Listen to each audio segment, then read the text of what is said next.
fall very sick if they get it. Right? Yeah, I think he's So no there's stranger clearly to a the, risk here. Yeah, he's no stranger to the topic. So like previously when the vaccines first came out, he actually said COVID is nothing to be worried about, and like the vaccines have side effects. Yeah, like he was against the vaccines. No, but this particular issue is not about vaccination. It's about discrimination. And freedom lah. Yeah. But what is this discrimination though? The fact that they cannot eat, they cannot dine out, is it? So it's the same in the US where they're talking about vaccination passports. Right. So only the people who are vaccinated can Go into certain dine areas. in or can go and do this, do that, gyms and whatnot, right? And then I think I heard this on Joe Rogan, so that's the most Wow, reliable podcast talking about source. podcast. But he was saying that the people that can't get vaccinations, maybe because they cannot afford it or they don't have access and all that kind of thing, right, happen for the most part are the minority groups. Right. Yeah. So then it feels like discrimination is happening all over again with Right. and there's segregation and separation of those groups lah, marginalized groups. Right. Yeah. Then That- how? And to be fair also, like, if you really don't believe in the vaccination, because this vaccination is slightly different from previous ones, and you don't know what, right? Then how can you force this onto them? Right. But in a Singaporean context where I don't think there is a lack of vaccine that's reaching people that are more underprivileged, right? Like I don't think this same argument stands. There's excess lah. But Yeah. it's not about just access. It's the same as like when we previously spoke about this, right? Like they have different ways to approach something like this, right? So if they chose to go with option A, then the quotes and the resources and the information that they put out there are all to support the Right. decision that they have made. Right. But it doesn't make them right. There is a possibility that they might be wrong. Yeah. And then after you choose to silence the people who have alternative thinking, who could be professional doctors and whatnot also. So Right? I think the biggest issue, especially in Singapore, is that they made it voluntary, and it seemed as though, look, it's available here if you want. And it almost seemed as though it was supporting whether you believe in the vaccine or not. And then now all the policies seem to be so drastically discriminating against. That reminds non-vax. me, like in a Grab ride that I had very early on when this vaccine thing first came out, right? The Grab driver actually said, like, it's not actually optional because next time when you want to travel, when you want to do certain things, you're going to have to get it. So much wisdom. This is one of those Yeah, that can back really in the make days, it into yeah. parliament one, Because all of them are politicians. Taxi drivers, politicians, yes. All of them. But you can just imagine how difficult it is to be the government, because at the end of the day, like for businesses to be able to run, we need to open up the country. In order for us to open up the country, there needs to be some level of safety for people to come in to know that it's safe. And so I would imagine if I'm a traveller to Singapore, I wanted to know, okay, the people who are outside roaming around and I'm going to encounter are vaccinated in some sense. Right. Moving on to a different topic, right? I think a lot of people are calling out Brett Boyer, rightly so. I think you obviously shouldn't be comparing Singapore to whatever the Jews had to go through, right? But could he be right though? Like, is it something that we don't see until it's too late? So the reason why I'm saying this is because when we look at COVID specifically, the theories that were surrounding it was that, it was spread in the market. And for the longest time, for 1 year, right, that was the theory. Any other theory was conspiracy. And then now, right, the theory is that Donald Trump was spreading, that it was manufactured in a lab in Wuhan because that was the only coronavirus lab in China.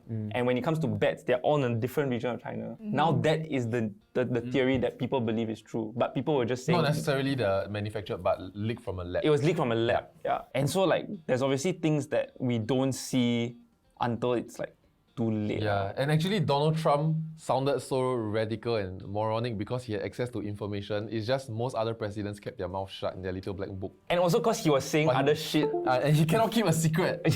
Yeah.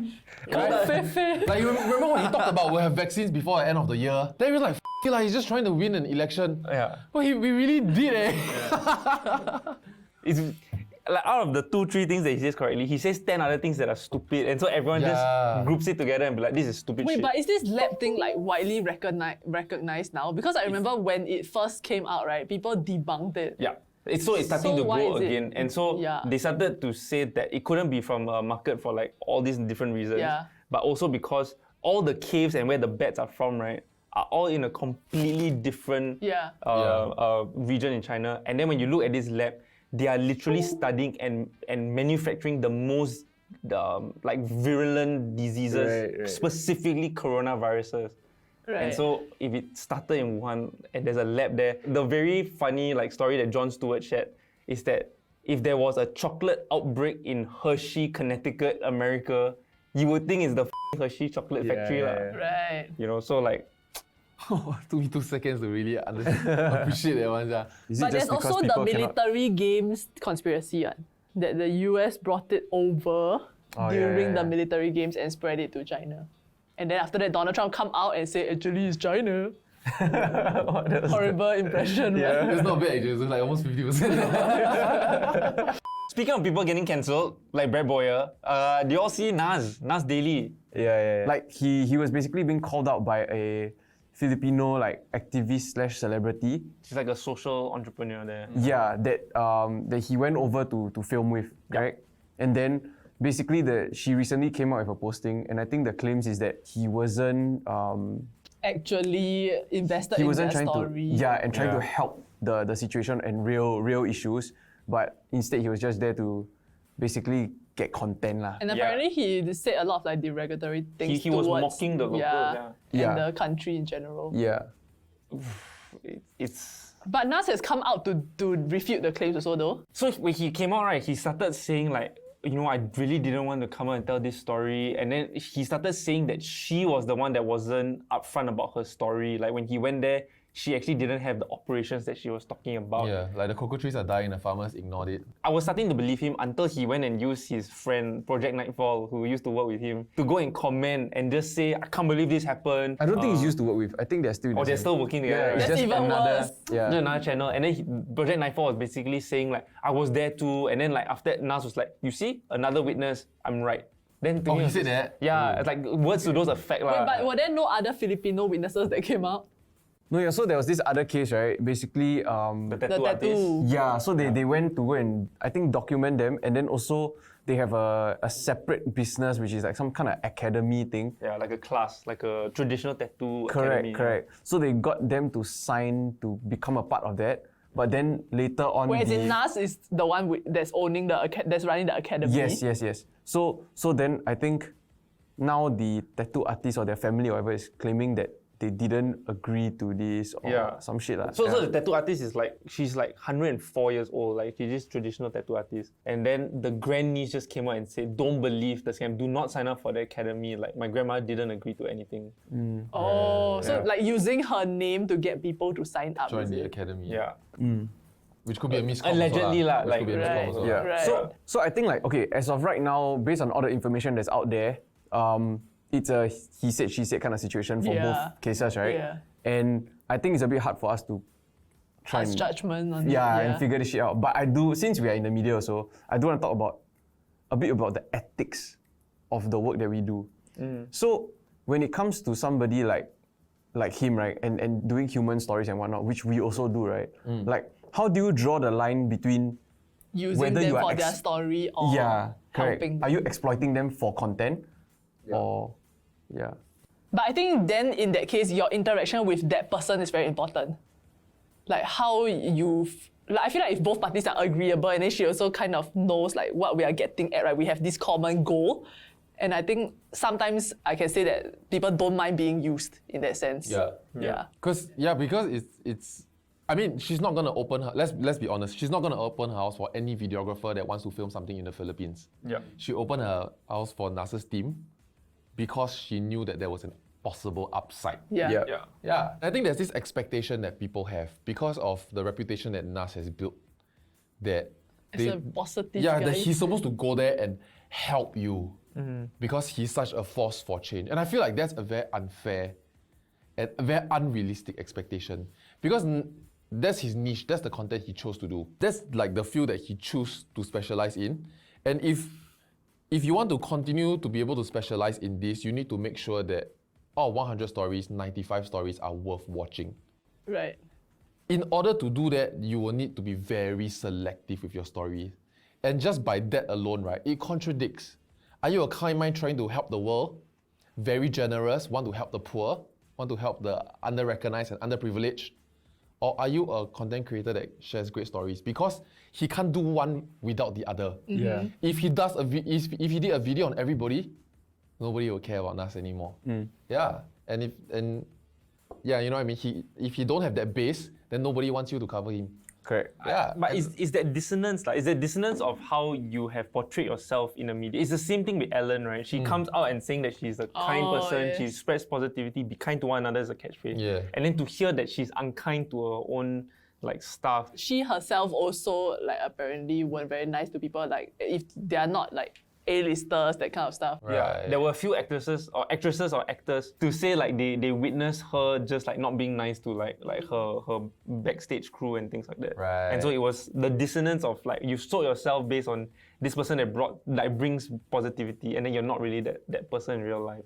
So I think there's some of that when it comes to Nas. He doesn't sell that kindness aspect as much as Ellen, but he seems to be someone of positive change. And then to realize that he's not really like that. And I also think being in the media, like with Ellen or Nas or whoever, or even for us, right, we're only putting one aspect of ourselves on camera, ma. There's so many other aspects of us that we don't have to show people, right? Yeah. Like So- Ellen doesn't have to say be kind, but Yeah. she say it. And then when, like for example, when Nas goes on shoots, right, when you are shooting, you are working, it's a different Yeah. it's a Mode different lah, side right? of you altogether.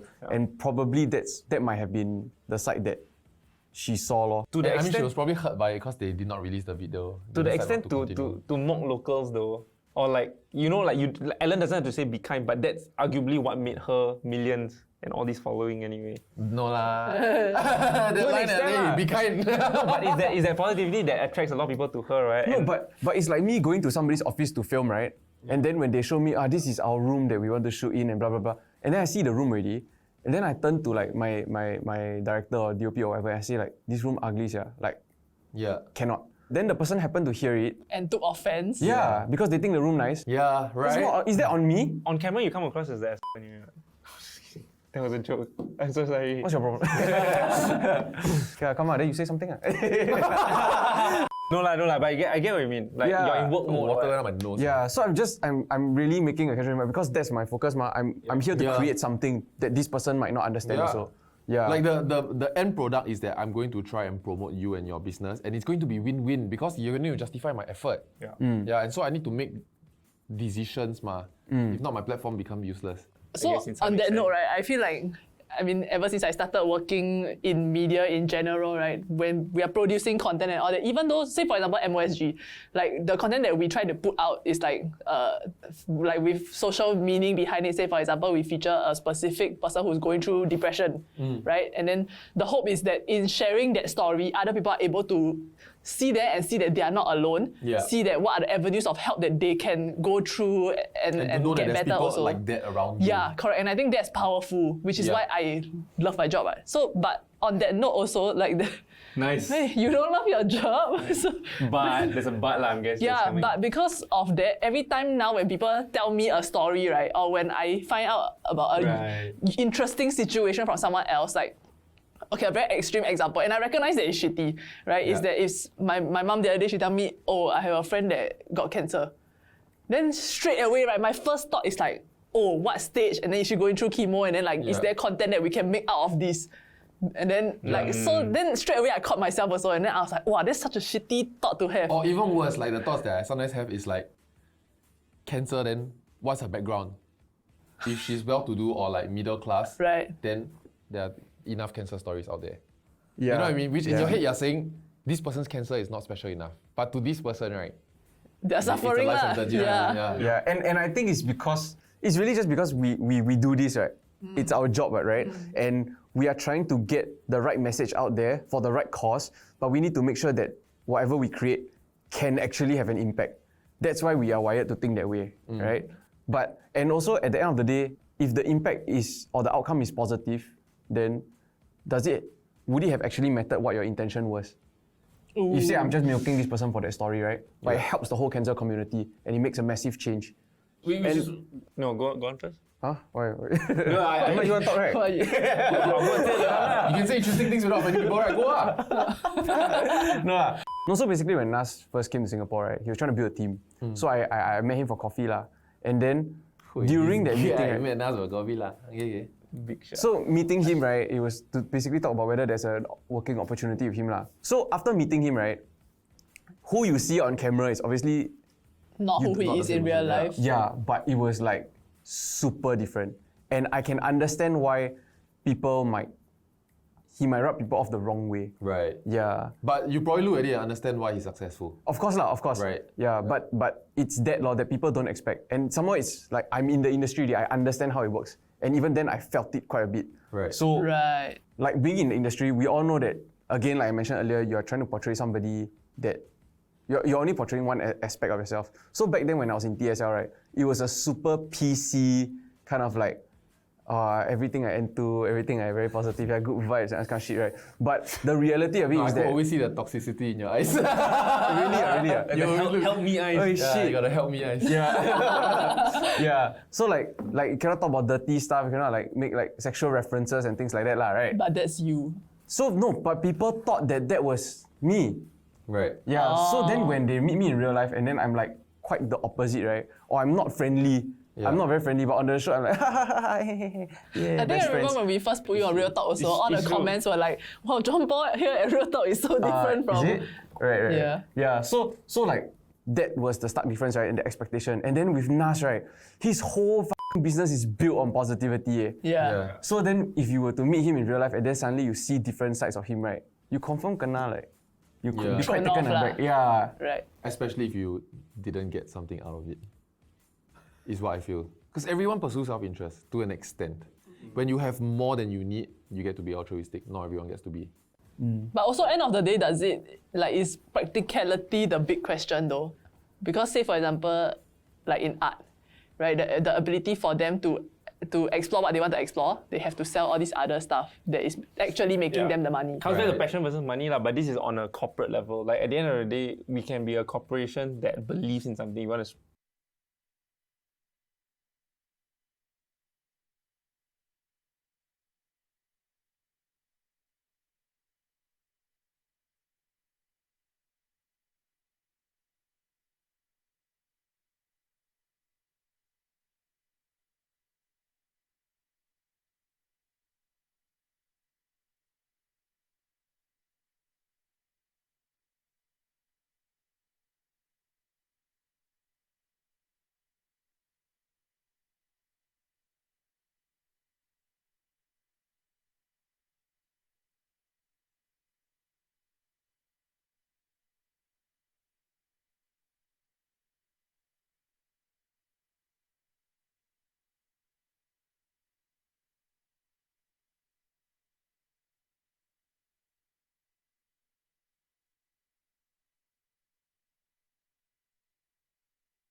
spread certain messages, but we also need to be able to survive, pay the bills in order to keep doing this content. Exactly. And so a trade-off needs to be made at some point. What do you feel about cancel culture? Do you feel like it's a necessary evil? No, okay, so there's this new term that's being thrown around now that people are not for cancel culture, they're for consequence culture. So it's not that I just want to cancel you because you are saying stuff that like I don't vibe with or whatever. But Right. it's that we are trying to hold people accountable. So I feel like if people come out, right, they apologize and take responsibility, they can continue. Like they won't like die out, that kind of thing. Hasn't that been live Isn't for a it while now? that is cancel culture? What? But cancel culture is like It feels infinite. It feels like this person is never going to be able to come back. But you look at the biggest players in the game, they've come back from keeping cancelled, like Logan Paul and whatnot. Yeah. Yeah. But shout outs to Dikosh though. Yeah. The guy is making his own little comeback. Wait, what? Is he? He's on Where? TikTok. He's doing the doom doom doom doom doom doom. How come you know the whole Really, I mean, dance? Dikosh, I wish you well though, because you look shagged lah. You look tired. Or like Eden Ang. Eden Ang hasn't made like an appearance in a long time. Shit lah, the joke would have been no kidding. Cause I thought the joke was shagged. I completely. I don't want to say shagged. No, but going back to your question, right? Like I think cancel culture has had some good, but I think it gets over abused under the banner of cancel culture, or like we need to cancel this guy because he did, like the thing that sparked my anger towards cancel culture was when Kevin Hart got Oh, the Oscars, is it? yeah, because of a tweet that he did 10 years ago. Right. That tweet wasn't great, and I think he was rightly condemned for it. He apologized for it. He said also, he's a different person 10 years ago. I'm a different person 10 years ago. Yeah. People learn, people change, but people are constantly getting cancelled for stuff that they've said in the past. It's like witch hunting, lor, but in the modern age. Yeah. You have a bunch of village idiots with pitchforks, and then one person just say, she's a witch. Then everybody just go and kill her. I feel like, okay, with everything is like in moderation, like too much of it is like crazy, right? Like the amount of things that we can say now, like in the spirit of like letting everybody be themselves and like being more considerate, like not using certain slurs anymore and all that, right? But then it has come to the point where everything you say is wrong. Like you can say anything and somebody else will say even it's this show, offensive. for example, I think if you trim it properly, 1/3 of this show is disclaimers. It's me, personally. I mean, no offense. I mean, I will personally like the. Yeah. No, but I feel like, okay, cancel culture is great when I think we have call-out culture just to keep people accountable. yeah. But there was something that Matt Damon said recently. He said that he only recently stopped using a homophobic slur because his daughter called him out on it. Oh. And then everyone started saying, what the fuck? Matt Damon has been using this word. But if he didn't come out to say that he didn't know that this word was wrong, how do you know that people are still using this word or not if they're just afraid to say it in public? Right. You must be able to let them have that voice to say it so that you can correct them. And then the good thing about this article is that someone else who didn't know that this word was bad can now go like, oh shit, this word is bad. Yeah, so it brings attention to it and educates. Yeah, exactly But that. You see, it's a full cycle. Yeah. Right now, where we are at, it's where MediaCorp 1 is at, or like TCS. What is For you. that? Oh my god. Singapore water or some shit there. The Completely say it wrong, sia. TCS. I don't know, television basically. MediaCorp used to be called TCS. Okay. Oh. And it was Television back- Corporation Singapore. Yeah, probably. Exactly that. So, back then we had shows that only perpetuated the values that Singapore, what do you call that? Propaganda. Sorry. Holland V. Young Popo. There's some values. Yeah. PSB. PSB values. Yeah. PSB values. Yeah. Public service broadcast values. Yeah. So back then, like this is a whole circle, right? Back then, early stage MediaCorp, or as you young people will not know it, TCS, right? Whatever they put on TV was always only pretty much approved by public service broadcast or carry public service broadcast messaging, Right. which is racial harmony and all that stuff. 999. Yeah, it goes in that circle. Then everything is so brand safe. But back then we had no other options. And so we started watching, we can only watch these things for entertainment. And you see then they try and push it until some shows like the news, for example, is like broke out. Oh my god, like Channel 5, like Meta itself, they make fun of themselves. Then you suddenly start feeling like, oh my god, I like this kind of uncensored make fun of yourself. Then you like prank channels, like prank channels that, I mean, started out not cruel, but then became cruel, but you still like it. For example, Jackass, right? Where they hurt themselves, but it's so inhumane that you are enabling him to continue to hurt himself to make money, but whatever, entertaining. And then it goes to a full circle where shows like Real Talk, for example, that would openly talk about sex and all that stuff. And the year we did it, the channel blew up in the same year. And then now we are going back into the circle of self-censorship. And we're gonna go back to public service broadcast values. And then when we are at the norm of public service broadcast values, someone is gonna try and pop their head out and say "cheap" on TV, right? It's like, what, like that guy, damn honest, he just speak his mind. Then we begin this cycle again. That's how I feel. Hey guys, thanks for watching. If you like what you watch, remember to drop us a sub and a like, and we'll see you in the next one. Bye-bye. Watch.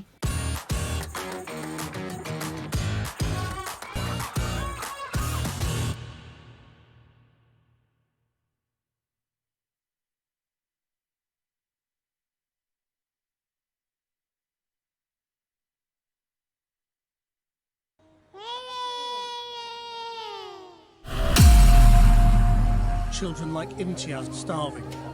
She was trying to protect me by putting me in the toilet. But then you playing catching with her. That's why. So she was trying to protect me. She went out. The guy put a screwdriver to her neck and said, "You follow me now or I'm going to kill you." Is it wrong to hire maids? Wait, can we even say maids? This is your daily catch-up. Wrong. It's the best I can do. I need to pee. So what's this saying? This is your daily catch-up. Hey, I stand up already.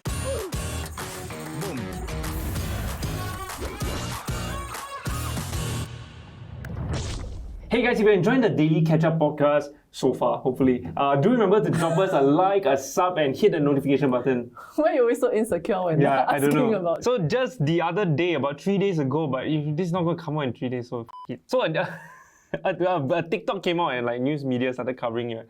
Apparently, a domestic helper celebrated a birthday by having her employer, her employer gifted her a phone for her birthday. Like smartphone. Yeah, it became news. This was news. I guess it doesn't happen that often. Actually, news coverage about domestic helpers are always very negative, I find. That's true. There's always Yo, abuse. shout out to my friend. My friend also, my mahjong Abuse? kaki, Buy phone? also bought a phone for her helper. But the helper was like 10, 20 years, like watch her grow up kind of. I better get her car at that point. You get it. I'm happy that we've progressed as society in that sense, right? We look at workers' rights, especially domestic workers' rights. Right. And in the past, the rights were a lot less, you know? There are fewer rights lah. Yeah, whereby they don't get off days, they don't get stuff like that. But in the past, I would think lah, because of that, there was a lot lesser form of they run away or they root or they steal shit. Because in the past, okay, maybe this is just my personal experience, okay? And I'm not saying the past was better. Saying scary things within 30 seconds. Try and see where this goes. Yeah. I was really raised by one of my helpers, like actually two of them. And I remember when they left that time, right? Like stagger. Okay, chill lah. We were struggling. They didn't have off days. I always ask why they don't have off days. Like I asked my mom, and my mom said my helper rather we pay her. Right. Cool. And I mean, my helper Agreed bro lah. lah, and she never tell me like otherwise. Okay. So I believe that. And so she didn't really have friends in Singapore. And so like we were her friends, we were her family. And we really bonded. And when she wanted to send money home, my parents would remit the money for them. Or my parents won't even pay them the full salary. My parents will ask them from the get-go how much you want to remit back. And then my parents help them plan a little bit. And then give them the amount, and then the rest, they will go back to their home country in whatever fund that they want. And my mom gives them a receipt and stuff like that. Back then, no one had lack of social media also, but you don't really hear any of those horror stories. Yeah. But there's a slight trade-off right now when we look at workers' rights, right? When they go out and they make friends, they have boyfriends, as they should lah. Like they have a life lah, social life. Yeah, or like have like places to rent lah, cause it's a shit job and then you and night you hate your employer so much, you damn frustrated with them, you cannot really escape from them because they kind of have a right to knock on your door in the middle of the night to get you to work. It's a job that never ends. It really is like motherhood, shit pay, but child not yours. You know, and because of that, I feel like there's a certain linkage in that sense, whereby they teach each other. This is how you tell your employer. This is how you negotiate more salary. This is how you why don't you run away? Just like how colleagues Why don't you run away? Yeah, I mean there are those that. But I wonder, try I'm not and sure whether it's escape. the same system now, but like back in the day when they come here, it's like the first 6 months got no pay after that because they're paying back the agent. I would think it's still like that. Right. So maybe I feel like those that chose not to take the off day and chose to take the money, maybe to them in the sense that it felt like they would help to pay off a lot faster. So and plus most of them who come here to work in the first place is probably because they really need the money back home. You actually pay straight to the agency. So I think those that took money, wants pocket money or wants money to send back to their hometown immediately, even if it's just like $80. Because they might be pressured by, they've come here for their family. They might be pressured to be like sending back more if they could and things like that. Yeah, and that's what my helper told me also. She would say my husband asked me why I never send back enough money. Actually, that's the weird or like sad, my heartbreaking part to me is that like they spend 10, 20 years of their life here, right? And then when you say like her husband talked to her, but her husband probably hasn't seen her for like what, 10 years? And like, so their conversations revolve around money. Right. But there's also their kids. So like my helpers were with me. So again, consecutive, like not together, one after the other, right? One of them didn't see their kids for, I think they had 3 kids for like 10 years, and they just grew up without the mom, you know. And like so odd. Yeah, it must be. They're getting paid way more working in Singapore than When it converts the average lah, job back there, right? Yeah. I would think so lah. I Yeah. feel like it better be actually. Yeah. Otherwise, there's just no way that anyone will give up like their family, privacy, sanity. Yeah. I feel like it's almost prevalent, yet at the same time it feels like an ultimate sacrifice. Yeah. Because I mean you work to get money so that you can have a better life lah. Yeah. Yeah. Is it a better life?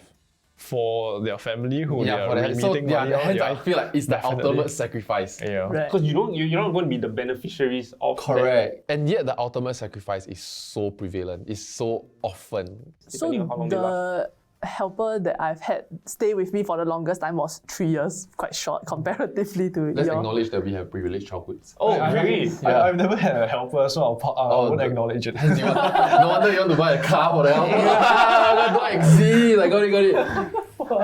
But yeah, so the longest was 3 years only because my mom was actually quite picky. But what was interesting to me was that she lied about her age. Right. And then when I found out about her real age, right, at that point I think I was 16, like secondary school that time. And then she was 19. And to me, like that, like it was so absurd because she's so young. At night when we would talk, right, then she would say that, oh, when she goes back, she wants to go to university, all this kind of stuff. And then I'm like, wow, we are robbing her of her life. Yeah. But then interestingly, after her stint here, she said she want to go and study Chinese back in her university. Right. Because my mom would speak to her in Chinese. We do have helpers that go back and they build buildings though.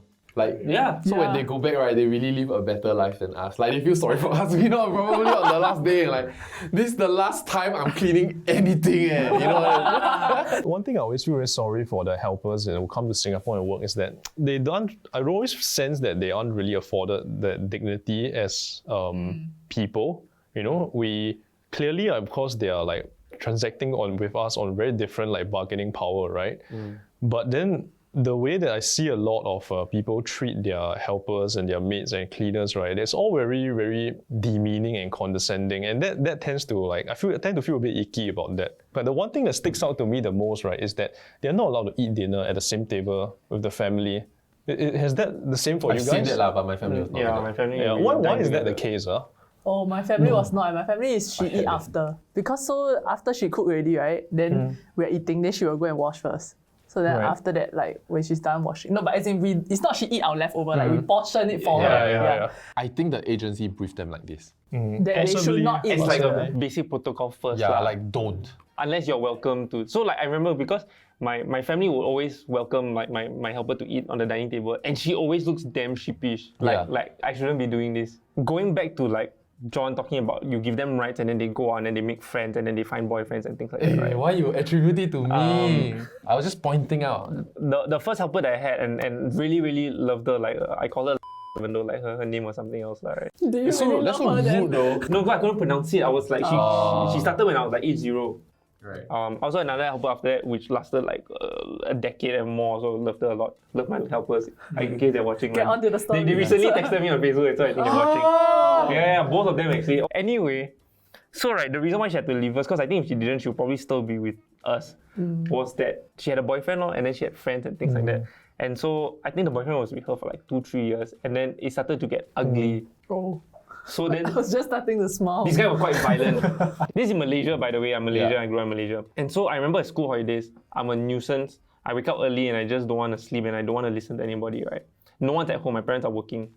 And so at like 10 a.m., right, she's just asking me to go and shower. Can you just go and shower? And I don't shower until 5 p.m. in school holiday.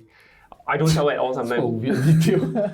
So like she's like, can you just please go and shower? And for half an hour, I'm just not listening. I'm running around. Like she's like trying to chase me to the toilet, and I don't want to go. I don't want to go. She said, please, if you go to the shower, she like offered me something. I can't remember what. And then I don't mind. No, like she will buy me candy and like not tell my mom or something like that. Like, She bring it to the candy shop. Wait, don't she make has it a dirty. And so I finally went to shower, right? And then she just said like take a long shower lah. Like I can't remember so what the word, sus. right?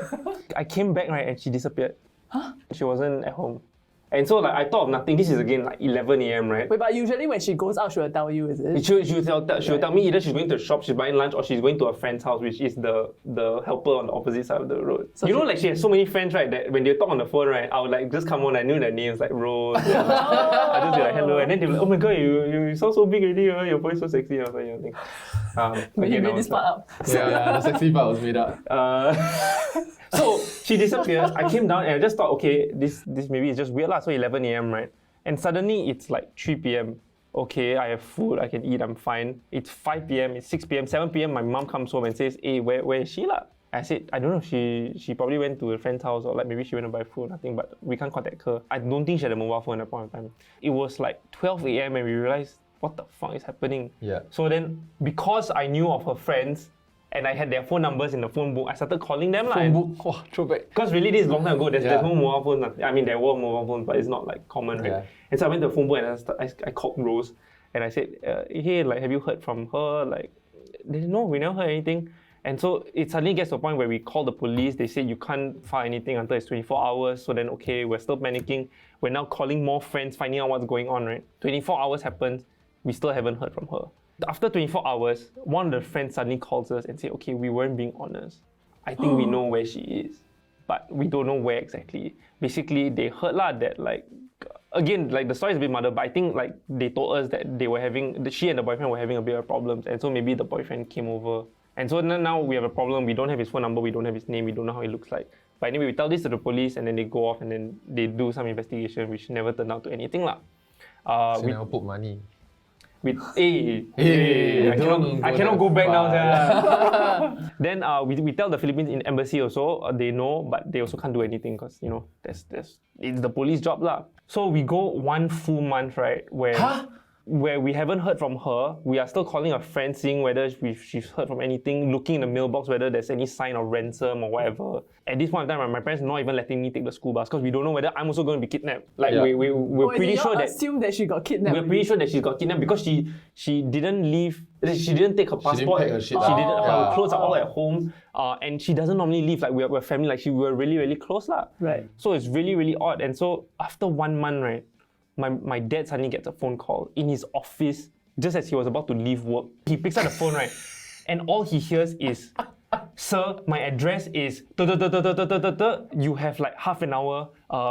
Please help," or something like that. And then puts down the phone. And then my dad, like, memory is not his greatest like asset, but he has to like write this down, like figure out what to do because he has like not enough time. He basically calls like a former army friend who's like big and like strong. They rush down to the address, which like is like 1.5 hours away. They speed down, like, statute of limitation, don't give me a speeding ticket.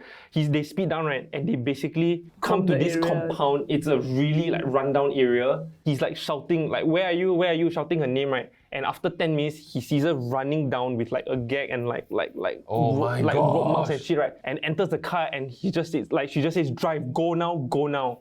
And then she just drives off. So when we listened to her, like she was telling the story, right? What we found out was basically the day where she told me to shower, the boyfriend came to my house and told her to come out. And so she said that there's no one at home. Please don't disturb anyone. There's no one at home. And so she was trying to protect me by putting me in the toilet. But then you're playing catching with her. That's why. So she was trying to protect me. She went out. The guy put a screwdriver to her neck and said, "You follow me now or I'm going to kill you." She basically took her to this rundown area where he probably lives, and she tied her to a chair, gagged her, and then like for 1 whole month, like just feed her whatever she needed, right? And so what she did, and she's a really bright and smart person, he would leave every day between 5 to 7 p.m. for some reason. What she managed to find, right, was an electrical bill with the address and very near to the chair that she was. And so every day, right, she would just read it and memorize it. For 1 whole month, she would just memorize it so that she could say it out without having to see that piece of paper. What she managed to do was to be able to free herself. I would have died of my memory like that. Yeah, really, yeah. What she was able to also do, right, was to free herself enough so that she could get out of the chair and to explore the area between 5 to 7. Wait, then she'll come back and tie herself back? Yeah, because the guy will find out. Right? Suspect foul play, ma. The reason why she needed 1 month was she needed to find a payphone. And so she finally found a payphone. She finally found coins to call. And then after that 1 month, when she was ready, she did like a few rehearsal runs. She went and did it. What do you say rehearsal? Like she has to like try to make sure that she can make it back in time and give the message. The day was the day where she managed to memorize everything, go down, call my dad, memorize my dad's phone number, was the only number she managed to remember.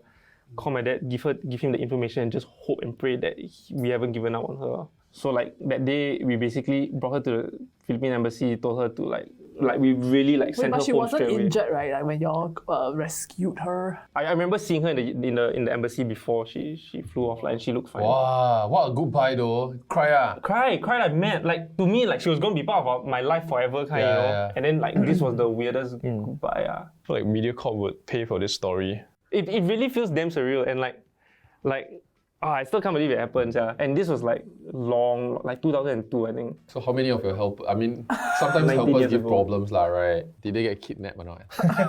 If not, please chill your problems. little bit tell mothership. If you have a helper with you, can you ask them, what happens with the agent? Why are agents so scary? Yeah. Like, can you ask a helper? The agents are based in Singapore? Yeah. They are all based in Katong Shopping Centre. All of them. If I'm not wrong, in my history with helpers, right, we have tried to, like, without telling her, we call the agent and say, can we change or not? And then the agent say, let me come down and solve it. And like, 5 out of 5 times, right, they just come in, they talk, she cry. Then Wait, that they talk like regular. So they have something over them. They do have something because bring a bag there of are times tools. whereby the helpers miss home and they want to go home. Like, you know, you pay the levy for them to come here already, and then 1 month they homesick, they want to go home. So we just call the fella lah. We say, she wants to go home. Like, can you send another person like ASAP? They come here and then they sit her down and she stays. I think maybe there is no rational reason to why they are so afraid. Yeah, you never know, like all these agencies, right, when they hire these like third world workers and everything, right, you might be telling them all kinds of like crazy stories, right? Plus, I also think like because it's so ingrained that helpers are almost like second-class humans almost, right? The fear for authority is even greater. Right. Where do you all stand on the issues of like, should there be domestic helpers? Like, should there be live-in domestic helpers? Okay, to me, right, it's like contract. Like they agreed to come and work here. But they you also did know sign the that contract. they didn't study much. Yeah, and Hence, they will do this job. Hence, they are not ready to sign this contract with you. yeah, and I also acknowledge that like, I know that there are a lot of cases where the contracts, right, are fully in English. So what they know is only what the agent there that went to scout them, like, tell Decide to them. tell them, lah. But I feel like end of the day, they are kind of getting what they came for though. That money to like go back and support their family and all that. Eventually, maybe in 3 to 5 years, Right. go back and do the same. Although of course, they should have the rights that they have and not be treated like second-rate humans lah. Yeah. But then the rights also will lead to more naughtiness. Yeah, so that's the Will trick, it right? though? And, That's the trade-off. trying to curb that, right? I get about like what you're saying about like the power imbalance, and a lot of people they're starting to question, right? Are we like exploiting them? If there wasn't this opportunity in Singapore, then what would they be doing back home? They will be back home in a average job that's making like 10 times lesser with way less health benefits, safety and everything.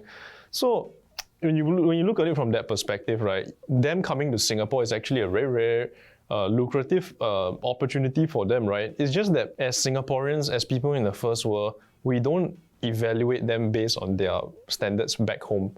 We evaluate their livelihoods based on our standards in Singapore. And then suddenly it feels very like, hey, shouldn't they have more than what we are giving them? Shouldn't we treat them with more respect? And definitely we should. Yes, you're going to murky territories.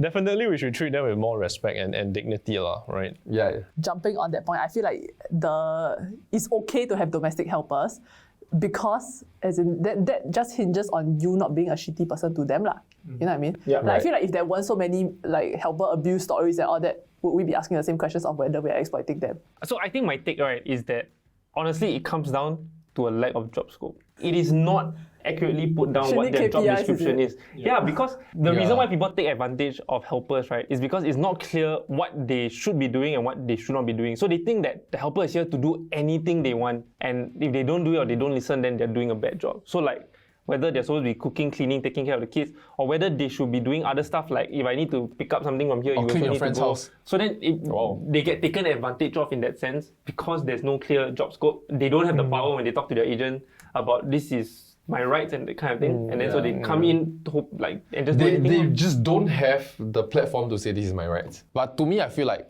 the biggest breaking point is live in to be working 24 hours. Even when you sleep, you need to be grateful to employers that you have a place to sleep. What the hell is that? And the lack of options. I can't say I'm gonna quit you and go to a new house. Yeah, You exactly. can't do that. Agents not gonna do that for you. Yeah, they don't have that Right. option to exit, right? I think it will be solved if they were unionized. There'll be some left-wing competition that's gonna lead to the downfall of the country. Like it made the unionized and they all went on strike and all the houses had no more like helpers, right? Like suddenly all the employers will wake up their idea and go, oh like yeah, okay. So this is how unproductive Parliament is in Singapore.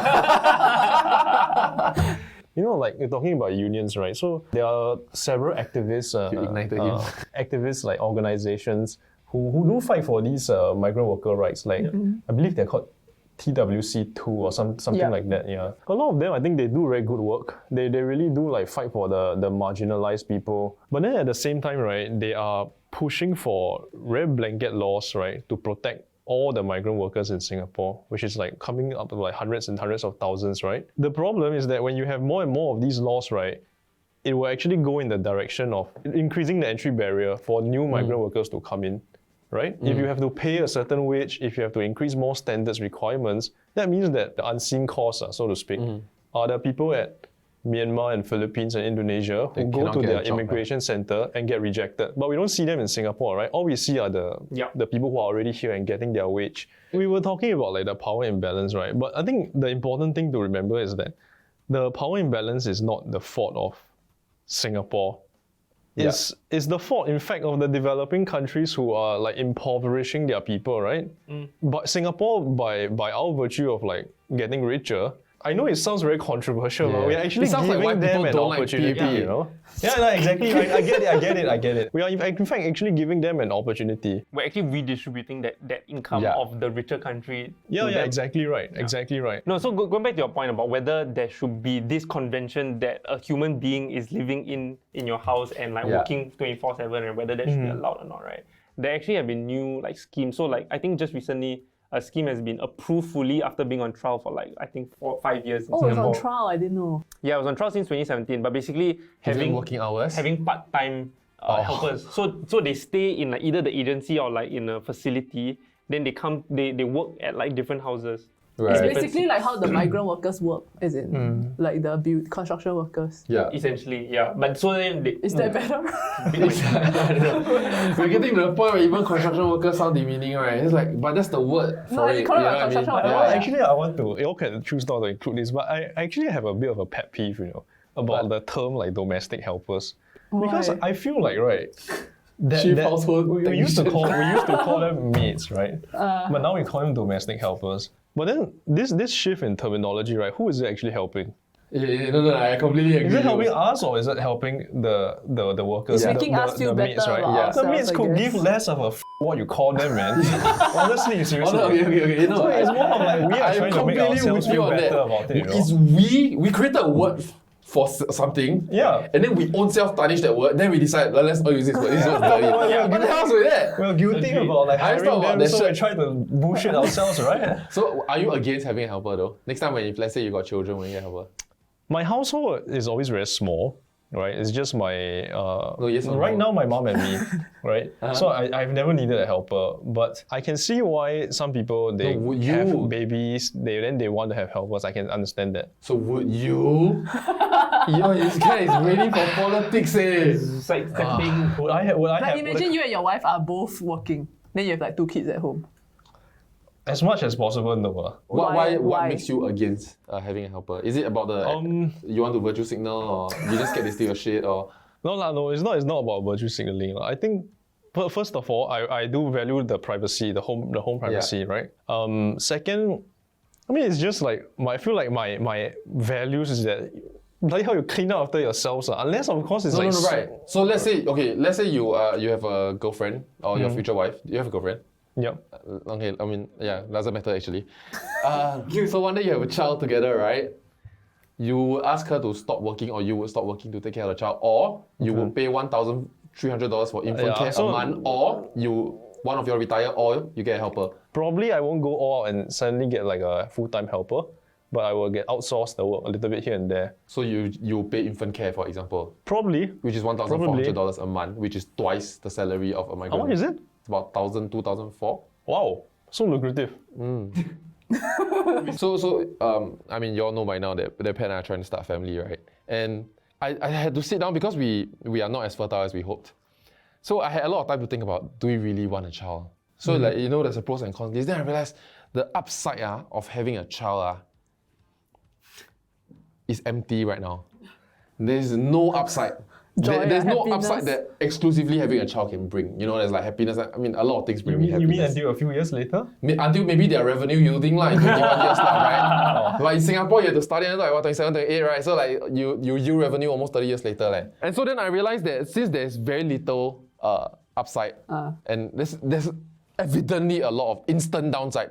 Instant downside, we know 3 to 5 years, instant downside. Time, money, everything. Then I look at people like Jade Rasif. She has, she's well-to-do, so she has helpers. And I realized, her motherhood, Shock. she enjoys she's a great mother, by the way. She's not those like people would think maybe she don't care because you don't see her on Instagram. Yeah. She's protecting her child's identity in that sense, keeping him away from the limelight as much as possible. But she's like, she's living the best life of being a young, mid-20s, good-looking person, mom. Yeah. And enjoying the best of her child. She doesn't deal with the middle of the night with me at 3 a.m. She can if she so choose, but she can always opt out because she has helpers. And I feel like I fully subscribe to this. yeah, because like when the child's difficult, they don't want to eat. When you want to eat your child, you eat your child. You don't want to have to feed your child, then you eat.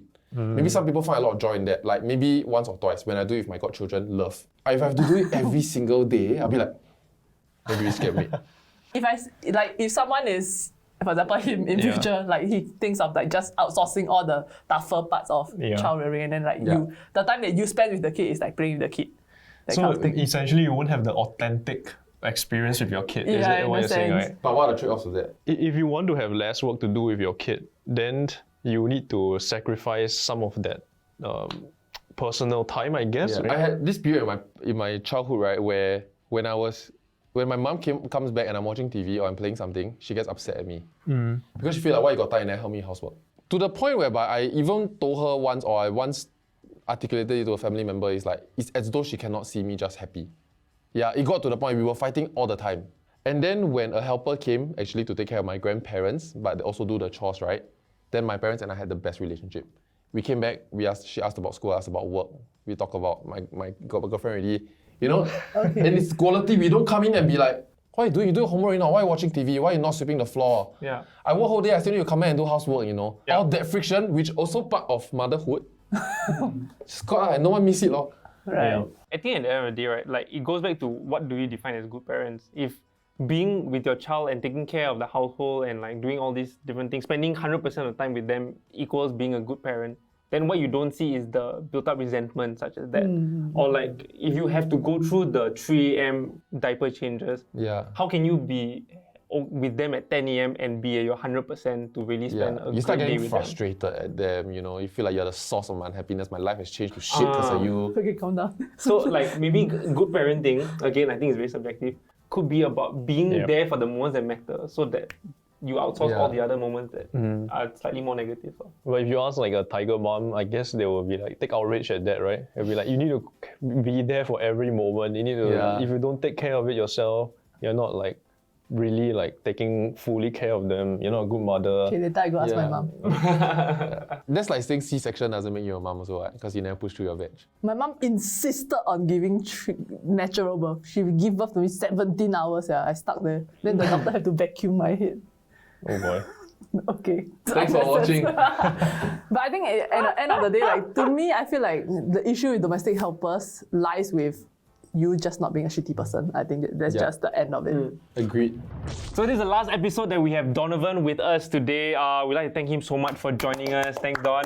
Actually, no, you might come back lah. We'll say last episode. As though next time we're gonna. Okay, if you like us having Donovan, let us know and we'll try and invite him more. John Paul might fall sick again. Or I might. Or any one of us. Or we might have 5. Thanks so much for watching. If you liked what you watched, remember to drop us a sub and like this video as well. We'll see you in the next one. Bye-bye. Bye-bye.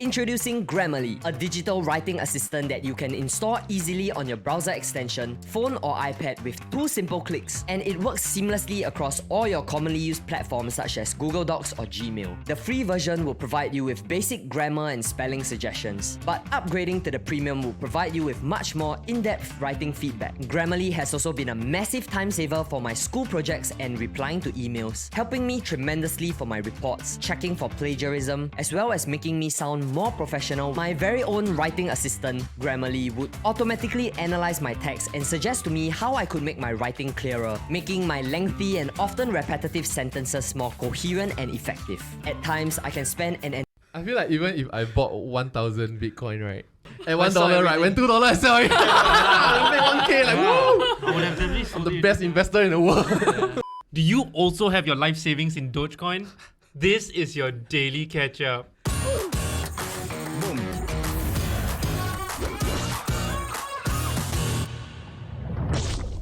Hey guys, if you enjoyed the Daily Catch Up podcast, do remember to drop us a sub and hit the notification button. Raindrop, drop top. Alright, so we're very lucky today. We have... Lucky, I have to say it because he pays the bills and he pays my salary.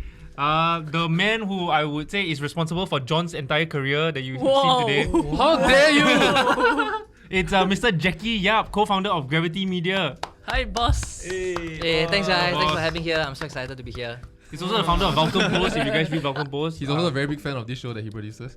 I always wanted to say this is your daily catch up, but I could never do it. no, John also That was cannot. the time you're sitting in the exec seat. He just did it. We're gonna cut the part out and dub it over what Hey, don't suck up, eh. So Jackie and I started our crypto journey in quite similarly, I would say, in 2-3 years. When one of our partners that's based in Malaysia started mining. So wow, very future forward already. Yeah. So we were just discussing what to buy together with Dan also. But Dan told us he owned coins from years ago. Very little. But Not rich. it really is those buy and try, buy and play kind. Until we started seeing everything grow. Then every week we will have one conversation about buying it. And we think we damn forward already. But all we do was like buy Ethereum, buy Bitcoin and finish already. DCA. And then every month DCA crash already, we tell each other crash. It's okay. But Stick to it. until the 2019 was it 2019? 2017. Oh, 2018. Correct. 2018 Yeah, 2018 we buy the dip and buy until the fucking dip. Kena the floor already. Wow, then my thing whole gone like back then it was like consistent and I told myself every month I will DCA $500 into either Bitcoin or Ethereum. Then it got out of control because the dip keep going, right? So I sell investment, take money from savings, so I keep buying the dip thinking I damn smart. Until the crash went bottomless, right? Then my conviction for that thing just kinda stopped. Like I just didn't feel like, okay, maybe 2 years later you'll recover. I already have some here. I'm gonna leave it here, then I continue. That which is a stupid investment mindset lah. We usually buy things, we only want to buy when it's expensive. When the universe gives us discount, we're like, don't want. But anyway, and then Jackie invited me, we had a catch up, and he asked me to go to his house to see. nice. But it's not daily, we don't catch up one. So then he went, he asked me to go to his house, and then there's he showed me what he's doing with his coins. And from nowhere one, like That sounds like such a weird sentence. Nobody asked. Check this out. Because we were just buying and holding coins. That was all we thought each other was at. Or rather, that's where I thought he was at also. Then he showed me staking and farming. Wow. For the first time. Then I just looked at it, and then I saw the interest rates. If you all don't know staking and farming, right? Jackie. Fast one. Simple one. So with your Bitcoin, with your cryptocurrency, right? What you can do is you can basically stake it or put it inside a place, and you earn interest, and the interest can be up to 3-4 figures APY per year. That's the simple version of it. And so no percentage revenue. You can do You. Yeah, you can do much more than just buying and holding. As simple as that. You can farm it and stake it. I must say, I downloaded and I finally started staking recently, right? And the app that I'm using, right, they basically have this tracker that it just goes up every minute, right? Yeah. I spent like 10 minutes just watching it and just like Your smiling money to grow, myself. right? Yeah. Because it's quite amazing. This whole thing is so new, which once again, do your own due diligence. There could be a lot of risk and all that shit. There's a lot of trash in the space also. Yeah.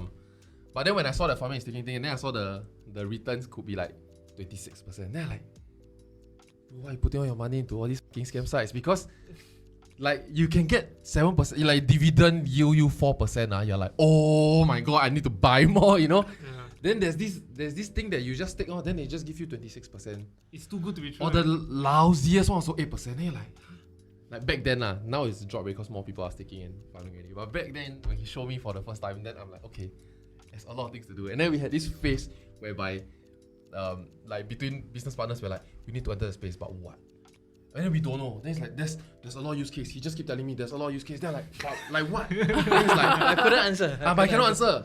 So we limbo for damn long what is the possible use case, because we know it's quite interesting that we can finally, it's like allowing anyone to create an S-Pass level authority. And that in itself, right, has a lot of applications. But then we don't know what. Then the most simple thing that he's trying to explain to me of the application is that we can sell tickets. You know how like Ed Sheeran tickets then got scalpers and all that stuff. We can make it unscalpable by giving people that ticket. Then I'm like, okay, but then we were discussing this right in the middle of COVID-19, and then we're like, but that's not a business that we can do. Also, I don't know Ed Sheeran, Well, then we ding dong damn long. Then suddenly he just own self start one website. He started it and then he tell me I started already. Then suddenly at that point I meet him, his conviction level different. We're not on the same page anymore. Like I'm still on the cover page. He finishing writing his book already. No. He's on the next book already. Then that's where there's disparity, and that's why what prompted all these chats. Yeah. What's the actual use of Bitcoin? Well, Bitcoin has no. Technically, Bitcoin has no utility. It's a store no. of value. It's like how you would treat a gold, for example, right? It's A gold bar. a gold bar, right? It is purely based on supply and demand. Right. As simple Sorry, as to talk about gaming, right? So like back in the day when I was younger, I played MapleStory. Yeah. So you can actually farm a lot of like mesos, right? Mesos or whatever. Mesos. And people will pay you actual cash for that. Is that the same thing? It's the same thing. So right now, what you do is that when you in play to earn game, right? How it works is you play the game already. Instead of earning EXP and level up, right? When you level up, you can sell your character, a high level character, for X amount of dollars based on the demand and supply for the game lah. So that's one. Right. Second is that when you battle with one another, right now you can collect. If you win, you collect points. Like love potions. The love potion, the in-game tokens, right? And you Okay. can sell it off for real money, lor. Okay, so it works the same way essentially, but It doesn't work the same way. The principle is similar, but it doesn't work the same Because way. your maple, you're selling your account to someone else. You have to go and find. There's no marketplace for it, like formal marketplace for it, and you're selling in cash lah. This one is that there's a formal marketplace for all these like characters that you can like, buy off the market. okay. But the reason why last time I can sell and make money through MapleStory, right, is because everybody's playing it, ma. Everybody's interested in it, so there is value there, ma. But the games that I see on these like platforms and all that, like quite lame. It's a bit lame right now, to be completely honest. It's slightly lame because we're still very, very early. Right. The game mechanics is very 2D, very pixelated. But the economics behind it, they call it tokenomics, right? The supply and demand for the coins and all those kind of stuff, right? Very busy and Yeah. So the game mechanics work. The tokenomic works. The whole concept of play to earn works. Now this is very, very interesting also because the whole gaming industry for now, right? They need to come up with new ways of embracing this, or they're gonna be replaced. Very interesting. So like for example, oh my god, I always say very interesting. Someone's trying very hard to be interested. No, so like for example, Axie Infinity, that game, right? Wow, like the revenue, the volume that they process is actually as high as, you know, Candy Crush, right? In 1 year revenue, right? Annual revenue, right? Axie Infinity overtook that in just 3 months. Think about that for a second. Okay. Yeah, so it's just one game, and like wow, like I mean that's just one play to earn So in segment. 4 years right? of working with Jackie, I never see him so excited about anything. Serious, don't have. Yeah, but I mean He obviously. just always want like a bit deadpan, right? Then I'm like, hey, enthusiastic, eh? Then you okay. Yeah. But now he own self every single day. No. I want to say something about Axie. I went to play. You are right, it's not very fun. But it looks more than it is. Like, because if you never do the actual gameplay, you don't understand the strategy. It feels like you assemble a team, then it's like version 1 of how Final Fantasy came to be. Your team meet that team, right? And it's Then in 2D. your take turn to fight. Yeah. You know? It's like Pokemon. It Yeah, I kind was of gonna is. say it's like Yeah, it kind of is like that. But actually, a lot of strat one, like assembling the team and the kind of skills and knowing which one start first. You don't really know the other character's speed before the fight. Yeah. Yeah. So knowing which one is your speed character, so you can begin first. But having said that, right, Axie is built a little bit differently because right now it's not built such that you want to spend hours on it. Perhaps that's their dream, but they created it because they wanted the whole world to understand blockchain technology and how blockchain can be integrated into games via Axie. right. Yeah, so simple, like there are a lot of things that's not needed, but they just add in because they know that in future this ecosystem will have all these things. Yeah. Yeah, so they teach you I first. also want to caveat that I don't play the game. I never played.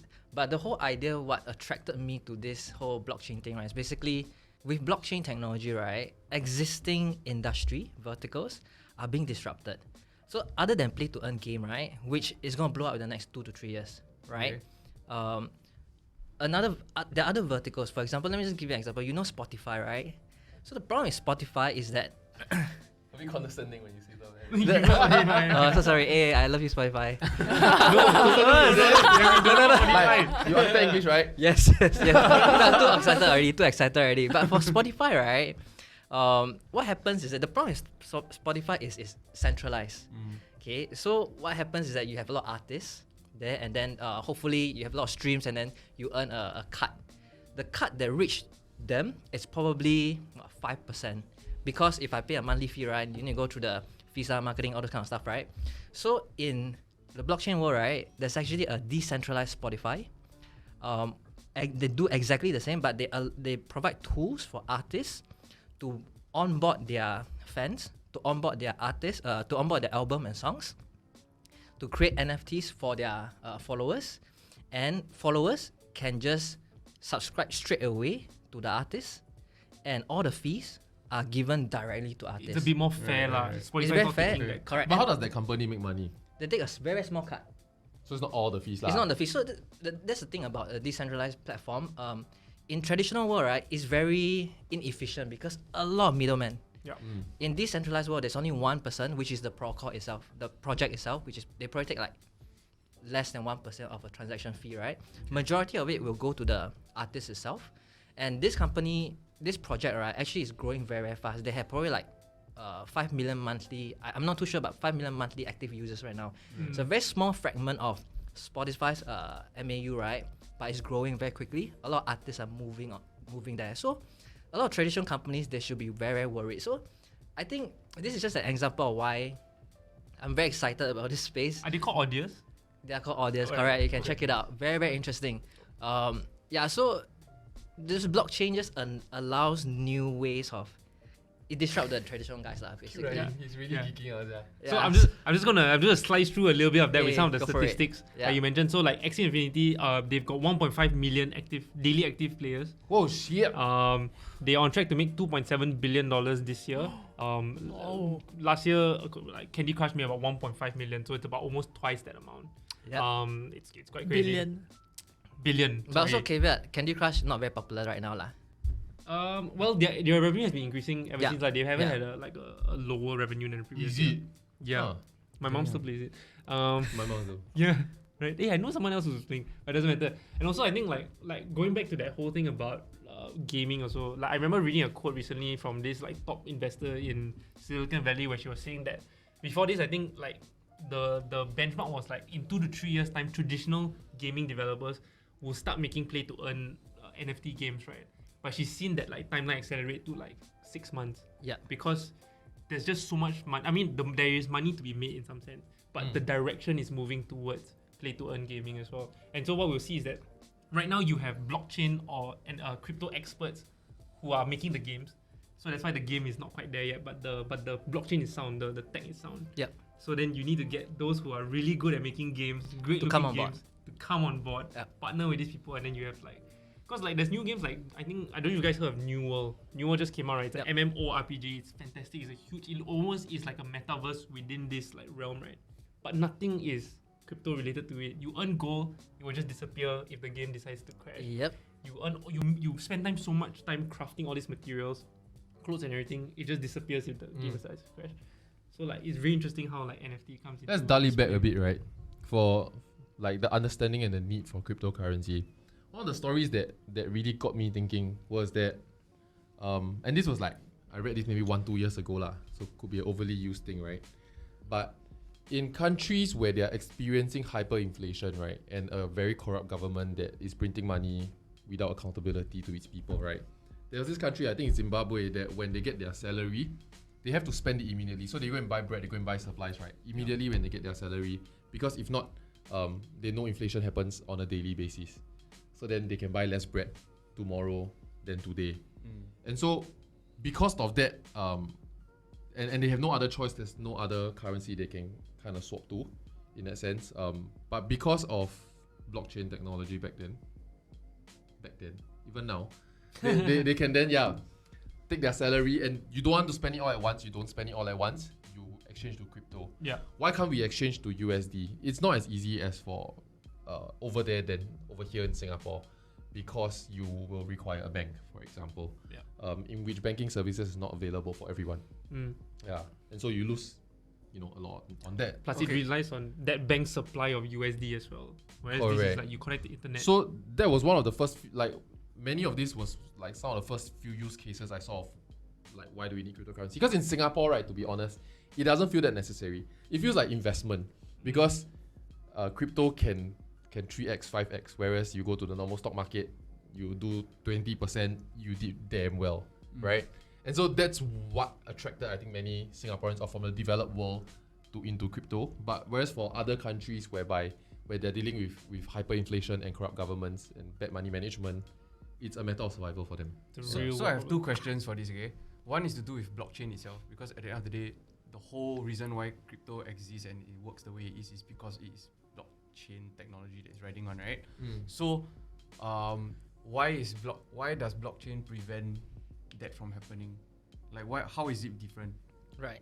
So the whole idea of blockchain, right, is basically it's a digital ledger, and it's there's a term called immutable, meaning that once a transaction is submitted or minted onto the blockchain, it'll be there forever and it's public. No one can change it. Okay. So that's the whole idea of a blockchain, and transactions are made transparent to anyone, and you cannot change it. And it's verified by. Once it's on a blockchain, it's there already.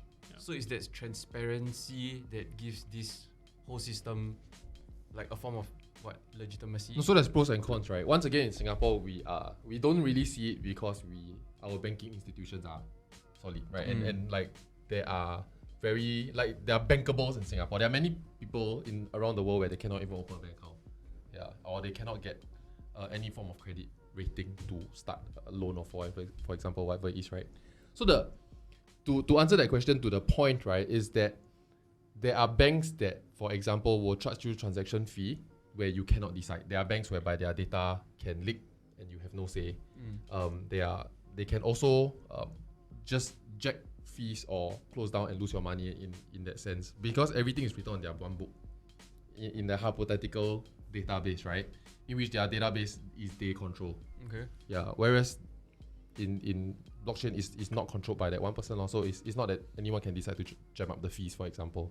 Then why is it that the value of cryptos fluctuates so much? Supply and demand, and I mean, obviously, it's based on liquidity also. So, like for example, how to explain this? We are in the early stage. Yeah, because you were also talking about like how like the Zimbabwe or whatever their currency fluctuate like mad, right? But then I also see the same thing happening in the crypto. But I think with Zimbabwe it's because the governments are continuously like printing money. It's one direction. Yeah. Okay. It's just inflation and inflation and inflation. If you look at the volatility for crypto in the last 3 to 5 years, right? Actually, volatility has dropped over time. If you look at crypto, the main coin, which is your Ethereum, your Bitcoin, the top 10 coins lah. Their volatility over time has actually stabilized already, because people have started to accept that the technology is here to stay. That's one. If you look at for the high volatility cryptos, right? You can do it. For the high volatility one, right? It's mostly because there's usually a spike of interest, and then after that people start dumping. So because of the whole nature of cryptocurrency being transparent and all those, right? You can track, for example, this big whale or this big big shot buy this coin, for example, and that transaction is on the blockchain, is trackable, but anonymous. But actually, once you know, that guy actually should be able to follow his address lah. Then you see, for example, let's say right now he is buying another new coin. Everyone wants to buy already. Then it causes the volatility. And then maybe, for example, he start to sell, then all of a sudden everyone sells. So it's still very, that sort of contribute to the volatile nature of the whole cryptocurrency market. But over time, it's getting better. Yeah. So over time, they will have less and less impact. For the bigger market cap coins lah. In order for that to happen, more people need to own it. Because if we have a pizza where we slice into 100 billion pieces, right? Then everybody take one slice first, then we spend. It's very hard to have one person, right, that can represent a significant percentage of that pizza. But right now, because it's only sliced to 10,000, right? So like 4 of us come together, then we got one slice ready, for example lah. Yeah, it's easy to shake the market. How I only got into crypto this year, honestly. I mean like 2 crypto lah, but slow. I mean like 2 coins. Hey, better than the rest, 90% of the population. Really, man? Yeah. Damn. Yeah, but so what happened was one day, so Chris from a previous episode, right? There was one day I think he was just texting me because I know that he was on a break from work and then he had been looking into buying shares and eventually crypto lah. So after that we were talking about this certain coin and then he was so high conviction, right, that he suddenly called me one night, right? Then he was like, can you go and buy this coin right now? Like right now you go and buy this coin. Then I like, wow, serious or not? Like suddenly, then I don't dare so I take $1,000 that I put in. So You don't dare, but you take $1,000. No, so I don't dare, so I put 1,000 only. Which I big regret now. My first But then- investment into Bitcoin was $100. so then after that, no, because it was cheap. At that point, $5. Then so when I buy, right, then after that he say, like, I trusted him because he said he convinced like 7 other people to buy. So if my insurance agent, That's why he told the previous He's trying to get you all to pump up the price. He told the first way, I convinced people. To yeah, so it's like if it goes like that, convinced me how much he believed in it lah. Yeah. So then after that I bought and then I held it and then now it's like 10. At one point it was 10 times. Yeah, and So you invested in him lah. Yeah. Correct. No, and then she told us about it. Hey, I told you when $10 When it was at 10, at 12. Every $5 I remind you, then you never buy until 27. I legit never see your $10 one. The only one from so she's talking the coin in question. Do your own due diligence when you buy. Now expensive. The first coin, the first message I saw from you was that you think you will hit 15 by end of the month. No, you think you hit 20 by end of the month. Now it's 15. I'm waiting for the dip to buy. That was the first time I saw it. And with that, I already know your buy price. So I believe you. And I added it into my wish list already. But it never went down. Now it's how much? Why it really never went down? It's like Yeah, 36. it never went down. It's 37 now. As of this morning. Now it 37. went down. Now it's. Oh, now it went down. Yeah, it went up to about 40 something and then. now Because it's after the 37. Coal 5 hype, yeah. But anyway, Yeah. So listen to Denise lah. who has like 2 Chain coins? Debrief has a community where Denise is inside. Join our community. Link below. Wow, mine was a bit simpler, yeah. But it was like a lot life of regret. Life of massive regret. So in 2014, right, the reason why I bought at that point of time 20 Aussie dollars worth of Bitcoin. So like, you know, I have my tracking app, right? Then all of it is like, oh, your return is 17%, 17%. And then that one is like 17,000%. Oh, wow. So it was because, right, I was in Australia in 2014 and the cafe next to my apartment, right, was accepting Bitcoin. And I just went, how cool would it be if I pay in Bitcoin? So And then you pay bigger. I didn't in the end because I don't drink coffee. But I just thought how cool would it be if like more places had Bitcoin. So I thought if it's cheap now, I might as well buy lah so that coffee will be cheaper next time. That coffee turned out to be Starbucks. Small brain move. that owner must be f***ing rich now, yeah. Or you use it to buy coffee bean. Very shag. You know what's the most shag story though? This guy who had, I think, $18 million worth of Bitcoin. Then he forget his password. Oh, Then the password got a certain amount of tries. So I think he posted a screenshot, right? Then it says like 3 tries remaining. So this is the bad thing about decentralization. So the whole idea of like blockchain, right, is that, and the whole idea of like decentralized finance is that you need to be comfortable with self-custody. You need to be responsible to. That's why Singaporeans struggle. You cannot complain, you cannot pick up. Yeah, so in customer decentralized finance, right, if you lose anything, there's no customer service because there's no central body. What it means is that to interact with, to earn all this high yield, you know, like 3-4 digit yield, right, you need to move your asset to your own digital wallet. And with that digital wallet, right, you need to have your own password, and that password is very important. And you need to keep it lah. Yeah. Like with a centralized body, then you have a service recovery budget. You got the marketing budget for in case you are influencer, then they don't want you to go crazy, right? Then they can tap on that budget to service recover.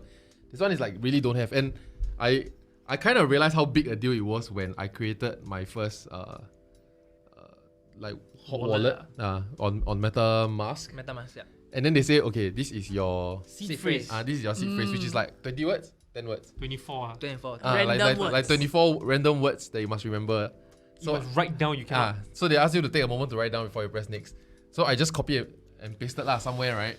Then, which I mean, okay. Okay.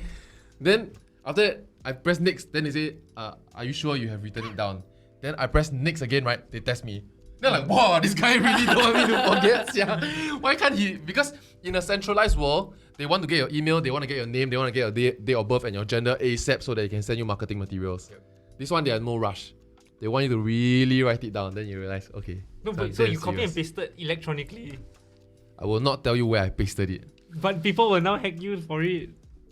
Please don't. Shut the f up there. No, so I should say so I bought it in 2014. I have no money inside my MetaMask.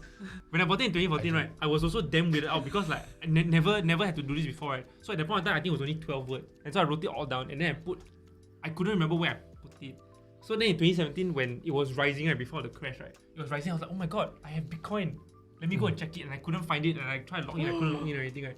Then when I opened my passport pouch from Australia, right, I see the paper there and I see these random words. I was like, oh my god, this is it. Then open and see how rich you are, they got $1,000. You thought you can retire.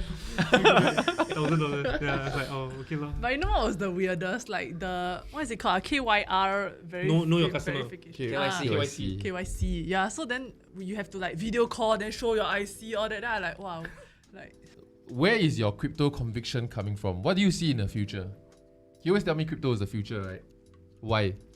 Actually, crypto moves very, very fast. What I realized about crypto is that in our learning space, right, our learning curve is actually very linear, but in crypto, right, every other day there's new use cases that's coming out in the crypto space. That's one. Second is that over the last few years, right, a lot of smart people, a lot of smart money, a lot of talent are moving into the blockchain industry. Then as you dig deeper into why blockchain and why crypto is here today, right, you find out that actually a lot of smart people are spending a lot of time in the space to figure out and to use blockchain to solve real-world problem, to solve inefficiency in the traditional finance space, for example, or even in all the different sectors, right? A lot of smart people are trying to find out new solutions using blockchain to fix it, and it's so fascinating, right? And obviously, right now, what we see is basically, there's a lot of new crypto coming out.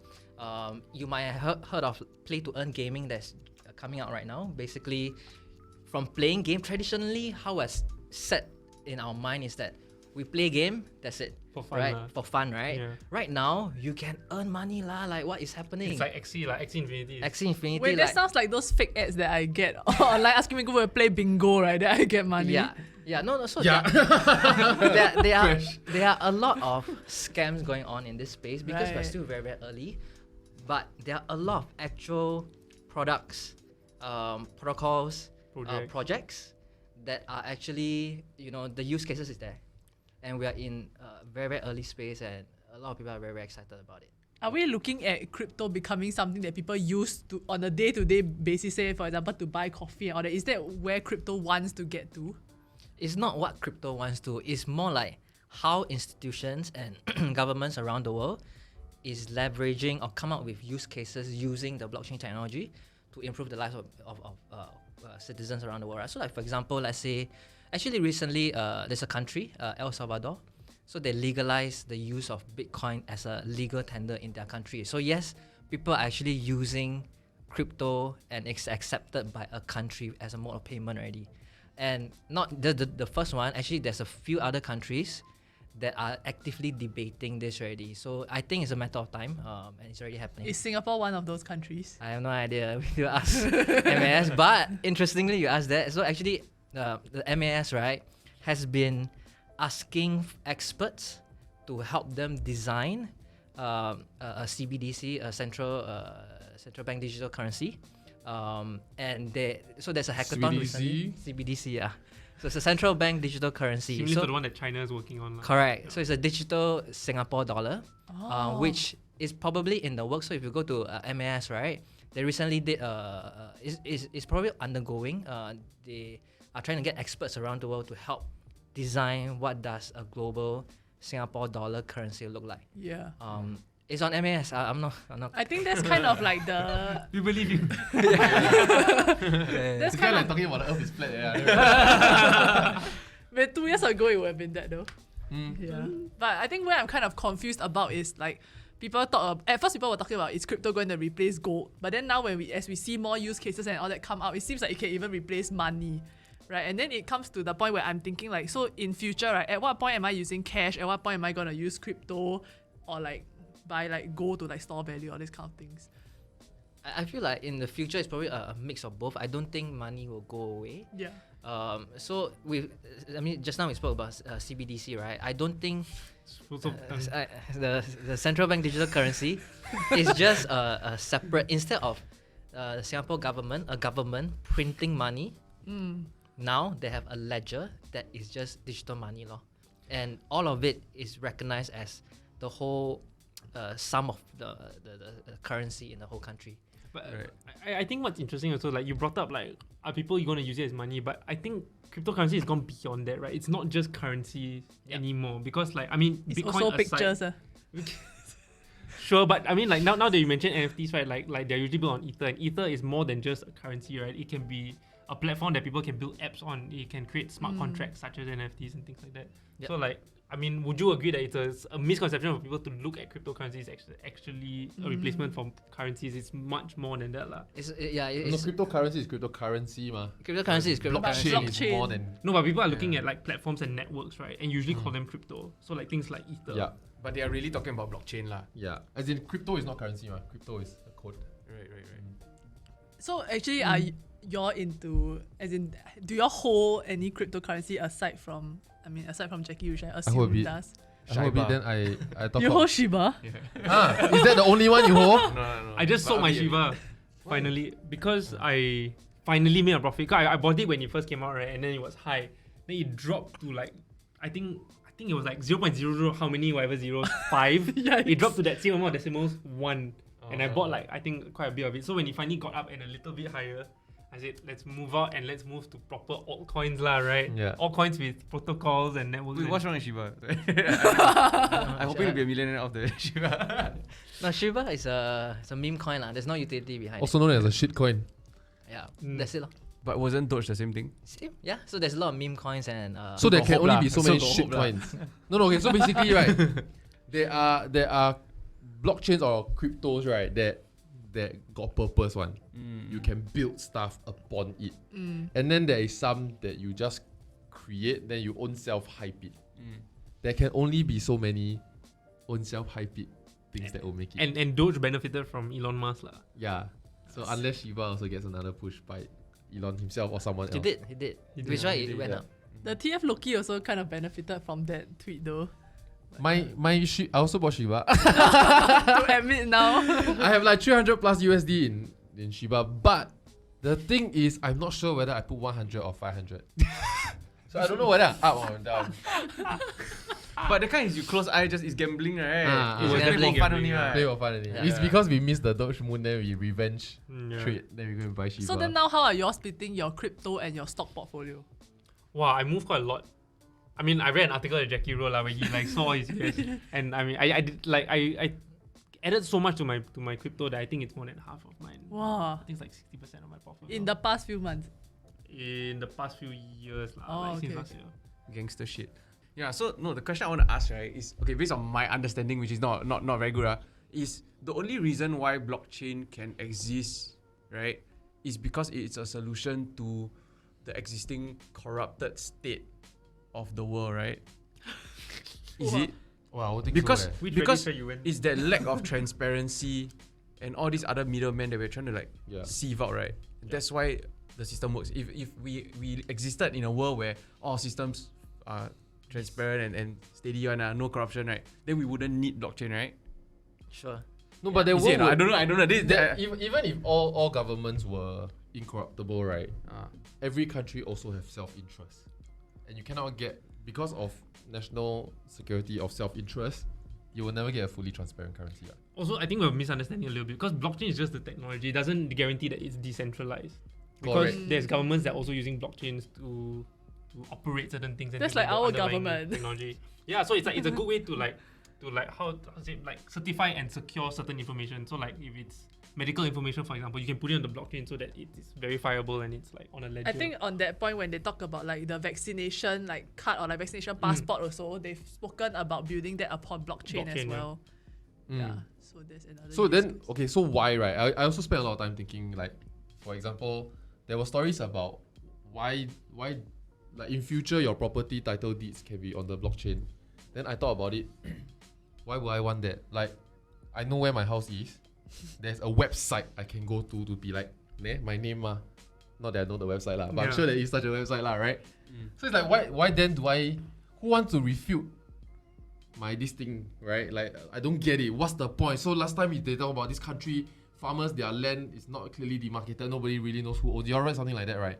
Then I thought about it. Like, I mean, I did lah. Then it's like, thought about it, then like, for what? Then actually it came clear to me about when I started thinking about the COVID travel passport. Because I feel like, you know, there are certain country governments where you don't trust. Yeah. Right? And then if they tell me that, oh, yeah, this percentage of their people is vaccinated, right? Then they show me the thing, then I'll be like, yeah, sure, they are vaccinated. You know? Then I realized, oh, okay.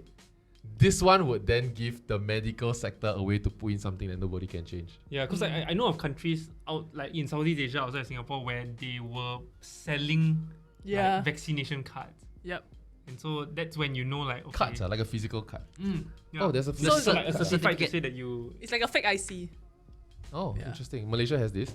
No, I think US has it now. I'm not sure whether. Big Southeast Asian countries outside of Singapore.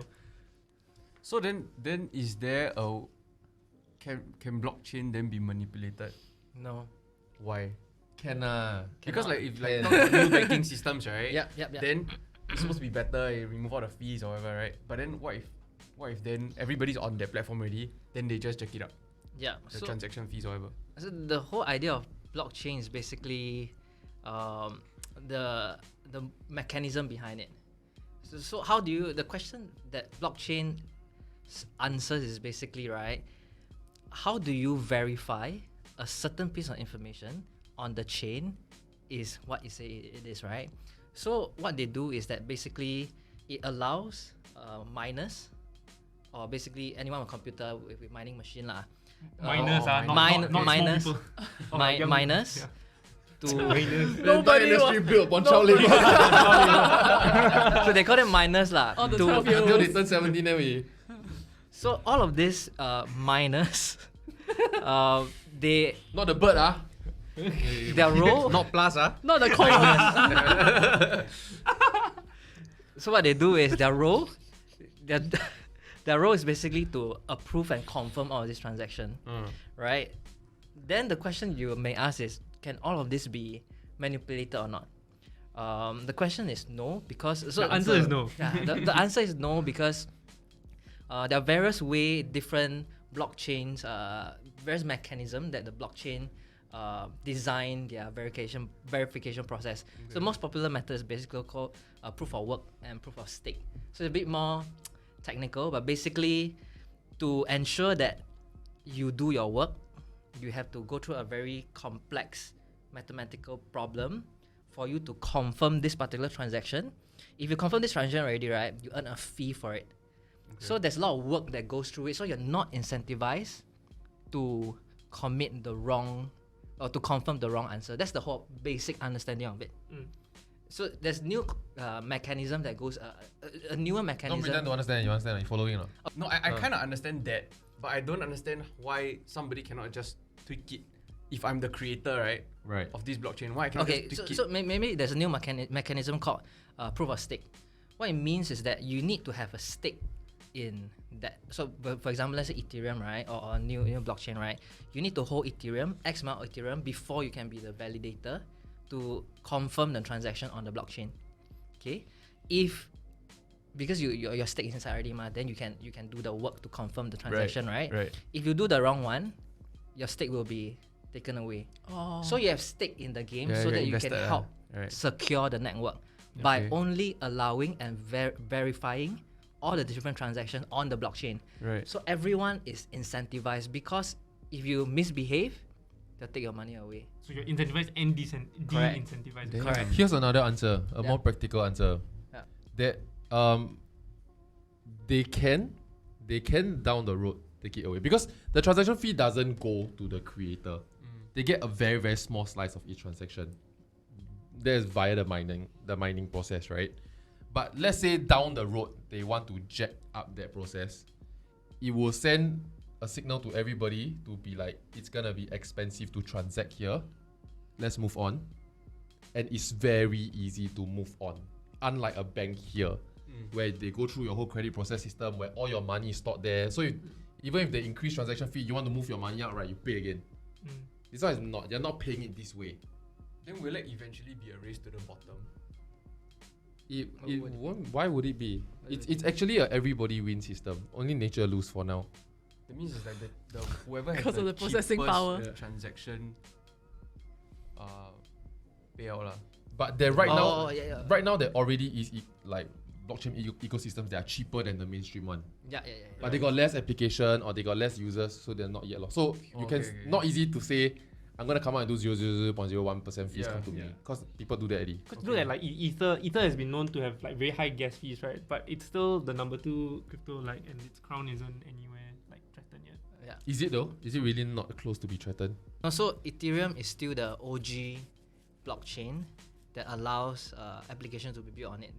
They're still number 1 because they started first. They introduced the concept, the whole DeFi concept, right? It's one. Second is that a lot of projects are built on it. A lot of money is inside. A lot of smart people, developers are on it. But you're right. So, and you're also right. In saying, Wait, what about me? you're also right. No, the point is also that's a very valid point where you say like, is it a race to bottom? So there are new blockchains. They come out and say like, hey, we are cheaper. So they are trying to get people to come on board. So yes, there's competition in the space right now lah. But actually, what blockchain or like what decentralized finance is also about like that competition and giving more people Power. more choices also. Right? Yeah. So Do you hear the story about how the founder of Ethereum? Okay, so if you heard it, bear with me, okay? I know. He played a game of World of Warcraft and then they took away one of his skills of his character and then he very upset and then I think he said he cried for a few days. Yeah. He don't want to play the game anymore. He wanted to create a new system where no one could take away anything he thinks he owned. No, and the funniest thing is that And he gave us Ethereum, man. What the heck? What have you been doing last Sunday? when I was listening to the recording of it, right, he not just said a vague item, okay, he described the entire name of it, which was damn long, like some mystical like item, right? He's still affected by it till today. Wow, it's really... Okay, World of Warcraft, give him back. The hidden agenda is to make enough money to buy Blizzard, right? Fucking- Yeah, he can do that right. Speaking of mining, the Twitter founder who also founded Square said that he's going to come up with Bitcoin mining rigs that people can just buy. Yeah. Already though. No lah, but it's quite cool lah, and it's going to be energy efficient. You know and what things is like my question about Bitcoin though? Like about mining. When they keep saying complex mathematical question, I keep trying to Google what is said complex mathematical question. It Like could be can like you Helen's solve it, birthday, like- for example, was a complex mathematical and- question. Helen and Ivan. How many coins does Ivan have? Was a complex mathematical question. What is said complex mathematical question? Actually, I don't know. Yeah. Huh? I really don't know. I also tried to Google another thing. I tried to Google and see the blockchain. Because they always say, right, it's on the ledger for everybody to see. So I go and Google how to see the blockchain. Cannot see. Wait, I mean, it's just Etherscan lah, right? It's just There are Etherscan third and- parties. So then it looks like investment page, you see transactions being made. Yeah. But Yeah. okay, like one of the ways they make sure that you cannot cheat the system, like if miners are verifying it, why don't miners just cheat, right? It's because there's also another thing built in that if this one is tweaked, right, it's changed, it breaks the chain all the way back. Yeah. Yeah, and so it's very obvious when something is broken lah. So I just wanted to see. I wanted What to happens when the chain is personally verify No, whether 'cause chains are broken. If you want to change one block, you have to change every single block before that block. That's why it's very, it's pretty much impossible to hack lah. Yeah. Which is why so it's like never been broken lah. no, it cannot be broken because once the information doesn't correspond with all the X blocks, He's wrong. it cannot be broken, right? Too low level. No. As in like more like, Shit. for example, let's say Ethereum, for example, right? For you to go through a transaction, you need to go through multiple confirmation Okay. before that block is committed to the chain. Right. So even if one transaction is fraudulent, right, it will not go through. It will not be passed to the to the Ethereum chain. Wait, then in this case, right, if so many people need to verify one transaction, isn't that very slow for everyone overall? Which is why Great question. Which is why Ethereum is Your turn then, you're which the is only why one that don't Ethereum have is very thumbs up slow yet. right now, and ultimately, so newer blockchains are trying to come up with better ways of fixing this transaction. As in Ethereum themselves are also trying to fix it, it's just not ready yet. Yeah, Right. yeah. Okay, so I was watching this YouTube video, right, about this guy who's a millionaire already lah. I can't remember, but he's Millionaire is poor in the crypto world. He got 2 million. Oh Lord, I'm very, very poor. I then. don't know how exactly how rich is he, but rich enough lah. Okay. So I think he also studied tech and whatnot. He studied this whole space, and he does a lot of investment also. So he was talking about how back in the day, he's an older fella. So how back in the day, right, he invested in commodities, Right. which was like on Online. a trend, right? And then after that everything crashed. It was a hype thing, and it has never recovered since. And then he's actually telling people of today to be cautious, because what if crypto is that same thing? Yeah. What are your thoughts on that? It's not the same thing. Yeah. In my point of view. That was In not my where I thought humble your point story of was gonna go. Sia. Why? Oh, you get thumbs down for that. Like, Because I think. Sorry, can I just parallel that story a little bit? Okay. I always wonder why. You know, when the .com boom happened, it was like what, 97, 98, right? Like my parents were good ass working adults already, and transiting from analog to internet, right? Why didn't they just buy a couple of domains? You know, why didn't they just? I know, go into it lah. It feels so easy. Like internet makes it possible for anybody to do anything. Then they didn't. Then it feels like if you can go back in time, it's so easy to be an internet millionaire. At least for 1-2 years lah. Maybe after that your company no substance, you go busto, right? You look at things like Smart Local. There was a mini wave of digital media as well. At the time that Smart Local was created, they just compiled their favorite restaurants, their favorite places to go to in Singapore. And many of this information is not new to Singapore, man. You can just go. It's not hard for a Singaporean to get this information also. But then they were just the first to do it, and then they blew up like that. Then you feel like, how come my time I never just bloody do a blog? But how I see and perceive this whole blockchain thing is that this is the one, and many people won't see it. The same way our parents didn't buy Amazon stock when it was obviously so good. You know, or now you look at Tesla stock, say like, obviously at $60, if I had money back then, obviously I would have bought it, right? Because it was the first electric car that was so popular. Yeah. So like, to me, I see it as this whole new wave of blockchain technology, right? It's the thing that something many people won't see. Then 10 years later, we will look back and some people will ask their parents why they didn't. Yeah. And some people will look at their parents and be like, obviously you did. Yeah. Oh, I mean, I just wanted to say that, like, I think like when the internet first came out, so a lot of people were very skeptical. A lot of people thought that the internet itself was a scam because they didn't understand it. They couldn't imagine. They tried to print internet and shit. Yeah, it's not the internet that we know today. Right? Everything was Web 1.0, right? It's all like, it looks like DOS, and then you have to like all text. And then you couldn't. This is what Hollywood thinks hacking looks like. Yeah. And they used to call it like the information superhighway and like stuff like that, right? And like that didn't come to fruition. And then obviously the crash, and everyone thought internet is gonna like be gone forever, but then it came back and recovered, right? I think we look at blockchain, we look at crypto, the potential is almost as endless as what the internet was in 99 or so. Because there's so many things that we can't imagine that is so possible on certain technologies that are there. And so I think it's a little bit more sound than the other like scams or like bubbles that I think people say. This is the leap. Yeah. So why so some disclaimer on why we are doing this podcast. Obviously, crypto is it's a interesting topic to look at, but also because we started a crypto site called chaindebrief.com, so please go check it out. It's to the point whereby we invested money into a business because we are seeing it as it's just a media business. We are not moving the needle. Let's be honest. We are at the sidelines and we want to be the first to document and analyze the movement. But the fact that we're putting money into doing this is because we see it as the technological leap of our time. Yeah, this is the creation of internet. This is the invention of cars. Yeah. This is the invention of aeroplane, and then this is one of the next one. Or we are wrong lah. Then we just suck it up. About it a few years from now. Well, this table laugh about it though.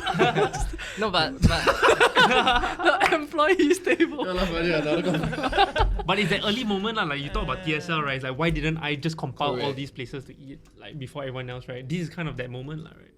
And I think like what you mentioned just now about how the internet kind of like the bubble burst and it came back, it's the same thing that happened with Bitcoin. That bubble burst and now it's back. Now Ethereum is here. Now all the altcoins are here. The only bubble that we know of. It needs to burst. Because if Bitcoin don't reach a point where it bursts, right, it will be the same few people that's trying to hype each other up, bringing the price up and up and up and up. And then there's been no new participant. There's no point if we decentralize things if there's no one to decentralize to.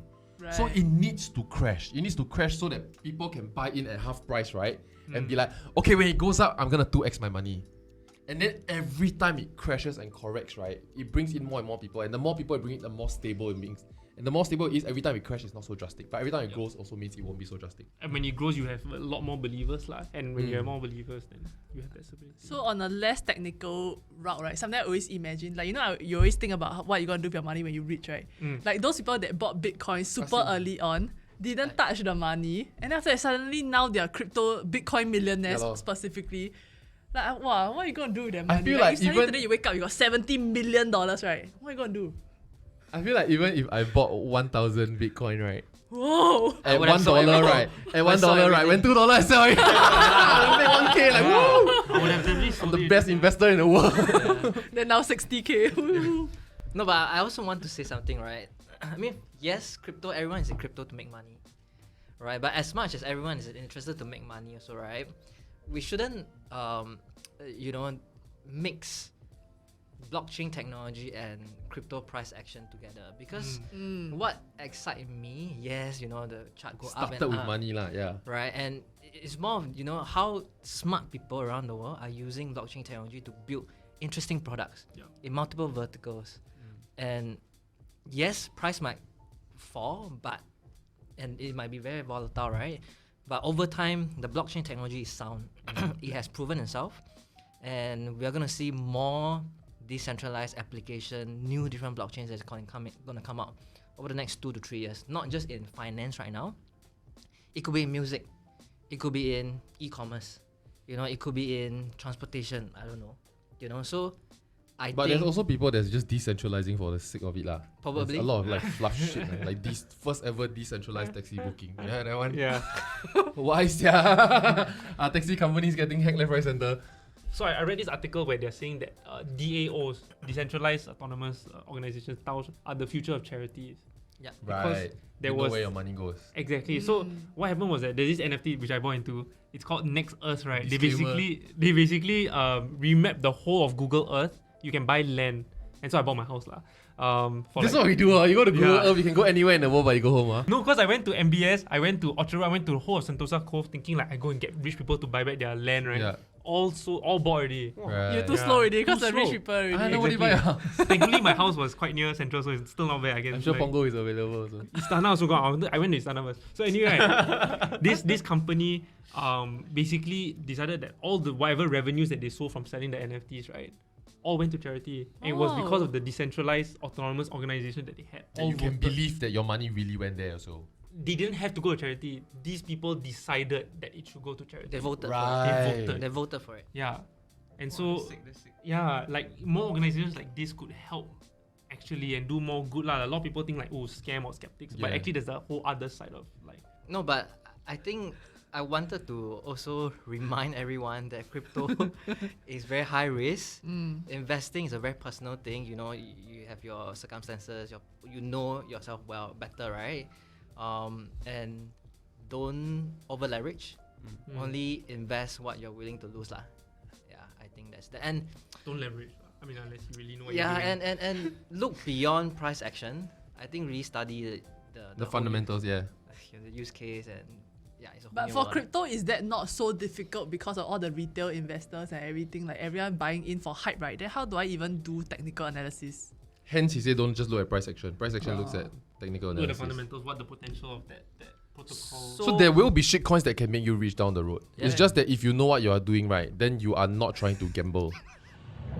Hey guys, so today we covered quite a lot of things with regards to the world of crypto. It's quite a hard world to navigate if you haven't dipped your toes yet. So chaindebrief.com, which John and Jackie are working on, All is of a us. really great resource to help you navigate through this world of cryptocurrencies. And join us on our Telegram community.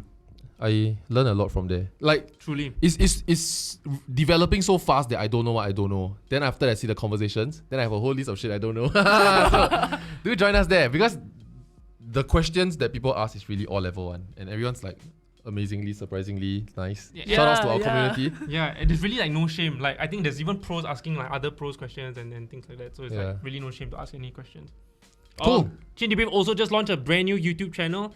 So every Friday they'll be doing a weekly debrief where they sum up all the latest happenings in the world of crypto. So do check that out as well. Thanks for watching. Bye bye. Bye. If you have questions from today's episode, comment and we might do part 2. Do your own research. Do anyhow buy, yeah. Please. Yeah, We don't own anything. I just want to say, We get nothing out of it. we don't create any coins. We just try our best to make money also. But if you buy, the price might go up and then we enjoy also lah. Because we back holders. This outro drags longer and longer.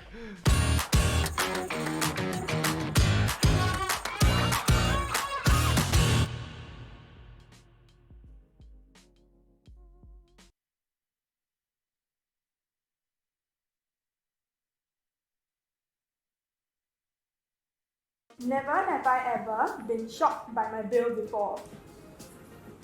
That bill came 4 digits. I'm really shocked. Oh, wow. Yeah, surprise, I would say it's good surprises because I got $10 off.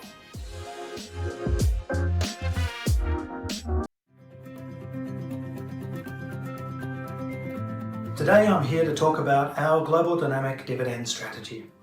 I've broken it down into 3 key topics. Why global dynamic dividend? High dividends and how do we do it? And why Aberdeen Standard Investments. In this video, we'll focus on why global dynamic dividend. It has become harder and harder for investors to find reliable. My mom kind of demands an allowance. I actually give 25% of my take home. Do you feel like when your salary double and triple, you keep the number the same or you keep the percentage the same? No, so it goes by percentage. It's not. Are you a naughty boy if you don't give money to your parents? Or girl? This is your daily catch-up. Very inclusive show.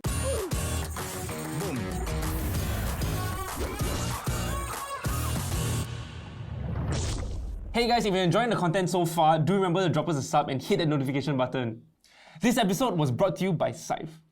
So just the other day, I stumbled upon this article on Seedly, and it's written by someone that we actually know, Ming Feng, so shout out to you. Good article, man. Yeah, and it was quite heartbreaking. So basically, the title of the article was Why I Regret Not Giving My Parents an Allowance. Regret? Yeah. Wait, did something happen to the parents? So, damn spoiler. Why are you? Yeah, why is such a spoiler? Yes, yeah. So, okay. I mean, it's not a laughing matter. It's quite heartbreaking. He's obviously a financial writer and he's someone who's very financially savvy. So instead of giving his parents, or his mom in particular, an allowance, he decided to invest in an ETF for her so that it was slowly built into something in the future. As in he was building a retirement fund for her. Yeah. Okay. Sorts. The problem was that, obviously he was thinking as himself, right? This is something that he would do because he still has all these years left to live. Yeah. And unfortunately, his mom passed away, like 2 years into it. Yeah.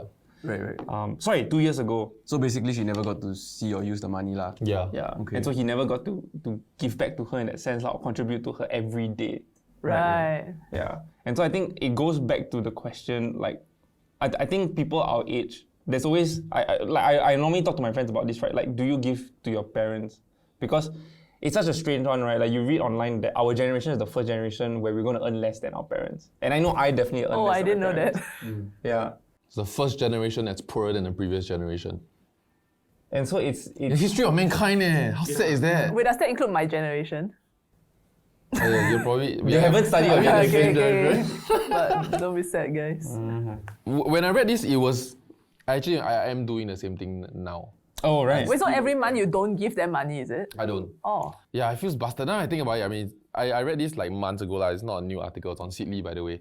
I feel like, okay, it's a good wake-up call and reminder that he reflected on this after his mother's passing and all that stuff. But I feel like, what is the alternative? To give to them lah. Because as in the alternative for him is if his parents don't have a retirement fund, Right. he would either give them now and then cannot support them later in life. Yeah. And it's an ambiguous goal, right? It's really as much as possible, then after you try and divide. Yep. And you don't know when you will die, and the fear of retirement is that you don't die. You know what I mean? Yeah. Like you're scared you You really live long outlive- enough. Yeah, you really outlive all your savings and investments, right? Yeah. Yeah, and so I'm kind of doing the same with my parents because they were fantastic parents, but they didn't save money. Right. But they didn't save money also a little bit our fault one. Like I feel like they are just very selfless. So they give. So that's why we don't dare to ask growing up. Like, but we did don't they dare ask ever for like anything. kind of pressure you to give, or like was that? Did you ever feel like you had to give to them? Not recently. But yes. Right. Like, I don't know whether I recounted this on the show before, but I once asked my dad, like, what's your retirement plan? Because they used to have insurance. They gave up the insurance during the, I think the 08 crisis. Ooh, Yeah, they gave up their insurance. They also sold, I mean, now they own a house, but prior to that, they didn't have a house. So they sold and then we were renting. Because we were already renting to begin with. Right. Because there was a period whereby we all need to live from home. Remember the mannequin episode where basically it's a home office and we need to take care of my grandparents. So because of that, we were already renting and we're making a profit off renting. Because they were already profiting, so when they needed the money, my sister's going to university and they also had credit card debt and all that stuff, right? They sold their house and never got down to buying another one. Right. So there was a good maybe 5-10 years where we actually were without property. Yeah. And so one day in the car, right, I casually asked my dad, it was just him and I said, hey, what's your retirement plan? Then he point to you. Then he just say you lor. I mean, presumably me and my sisters lah. Yeah. Which now explains why you were hoping for your children to be revenue yielding, because this is the kind of principles that have been endowed on you. No, it's not that. It more of reinforces that you should only have children if you can really afford. Yeah. Yeah, you won't have to rely on children. Yeah. So if we talk about do we want to have a kid now, I need them to be revenue yielding now. Now. Yeah. You know, in that sense lah. I mean, obviously it's a joke lah. Comment section got triggered. Yeah. But I feel like there's a very, very strong argument there, right? Which is that children don't ask to be born. And because of that, right, the moment a parent makes that decision, right, why do we owe it to them that they put in all the hard work and all that to raise a child? Agreed. But it was never on us. It's their decision. So they shouldn't look at us. No, so I was having this internal debate with myself, I don't know why. But so when you were 7? When I recently saw a story from someone I think we all know, I mean we both know, whose pregnancy is really, really bad. So she gets a lot of rash. I don't want to be too sensitive. I know. Okay. I mean, it's nothing bad about her, right? So she gets a lot of rashes, she gets really, really bad morning sickness, and the pregnancy is taking a toll on her, right? And so I would imagine if I was the mother, in 10 years' time, if my kid is a brat, right, I'll be like, you know how hard was it to give birth to you? But then if I was the kid, I'll be like, I didn't ask to be here, what? Yeah. You guys were the one that wanted me, what? Yeah. And so then where does that accountability fall? Or is it just one of those things in life where you just don't have an answer to whose fault was it? But I don't think it's clearly about the kids don't have responsibility, because if I open the door for you, is it within my right to expect you to say thank you? But you can stand there and argue with me and say that nobody asked you to open the door for me. Yeah. But I mean, it's not too much for me to expect a thank you or a not in acknowledgement, right? Yep. And I feel like why we can deal with this and then we can't deal with the other one.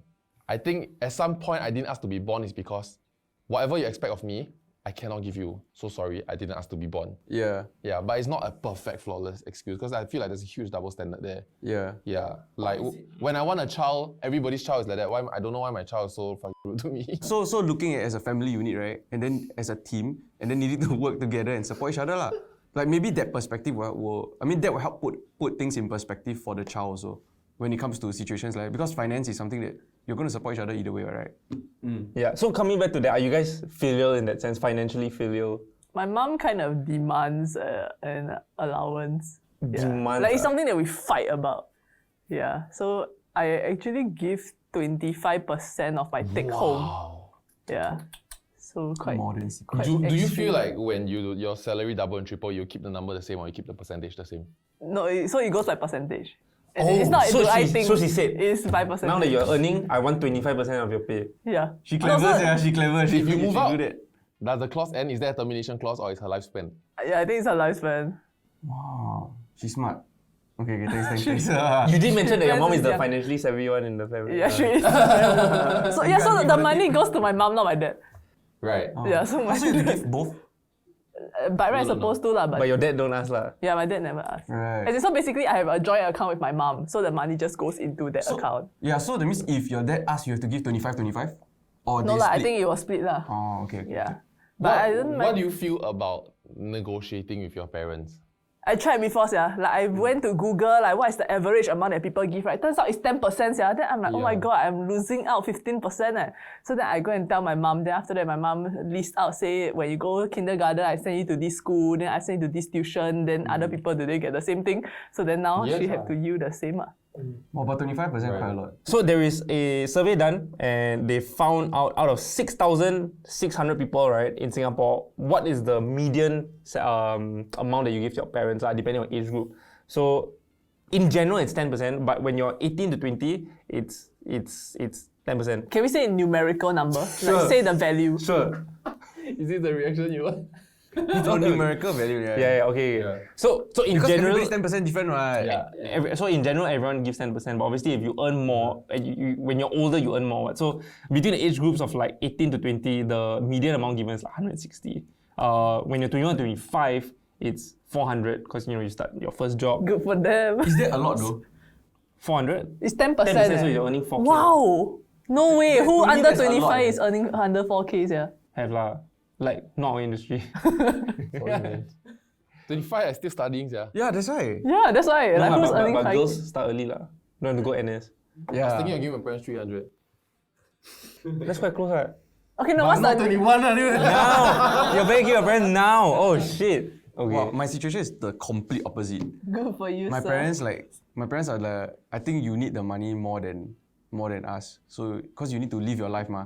You do what you need That's to my do. biggest pain points, honestly. Because like to me, it's like I'm giving you this, but now is the time where I can be investing, I can be compounding my money. But then in fact, I'm giving all this money like back home. Then that feels like The fact that you still can give, like, have the money to give your mom 25% and still invest and still live your life. Like, you look because like a I happy don't tell person. her my freelance pay. So you don't pay 25% of that. Smart. So if you want, we can adjust your pay slip. Hey, wait, I cannot say that. Hey, wait. It's like, why you got a pay cut on COVID? Trying to avoid parent tax. Then you just tell you haven't find job. But every day I going out 9 to 5.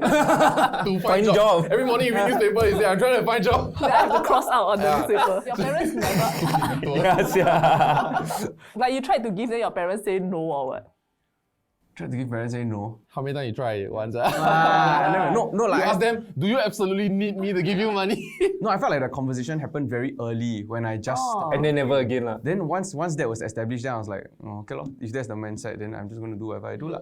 So then maybe they're discussing like, hey, how come, when should we bring it up to John? Like, it's about time. So that's the funny thing. I think the issue is that then it comes out in different ways. For example, you don't own anything in the house. That kind of thing. Like I use my money to buy everything. Everything that you're sitting on, touching on, using, right, is my money.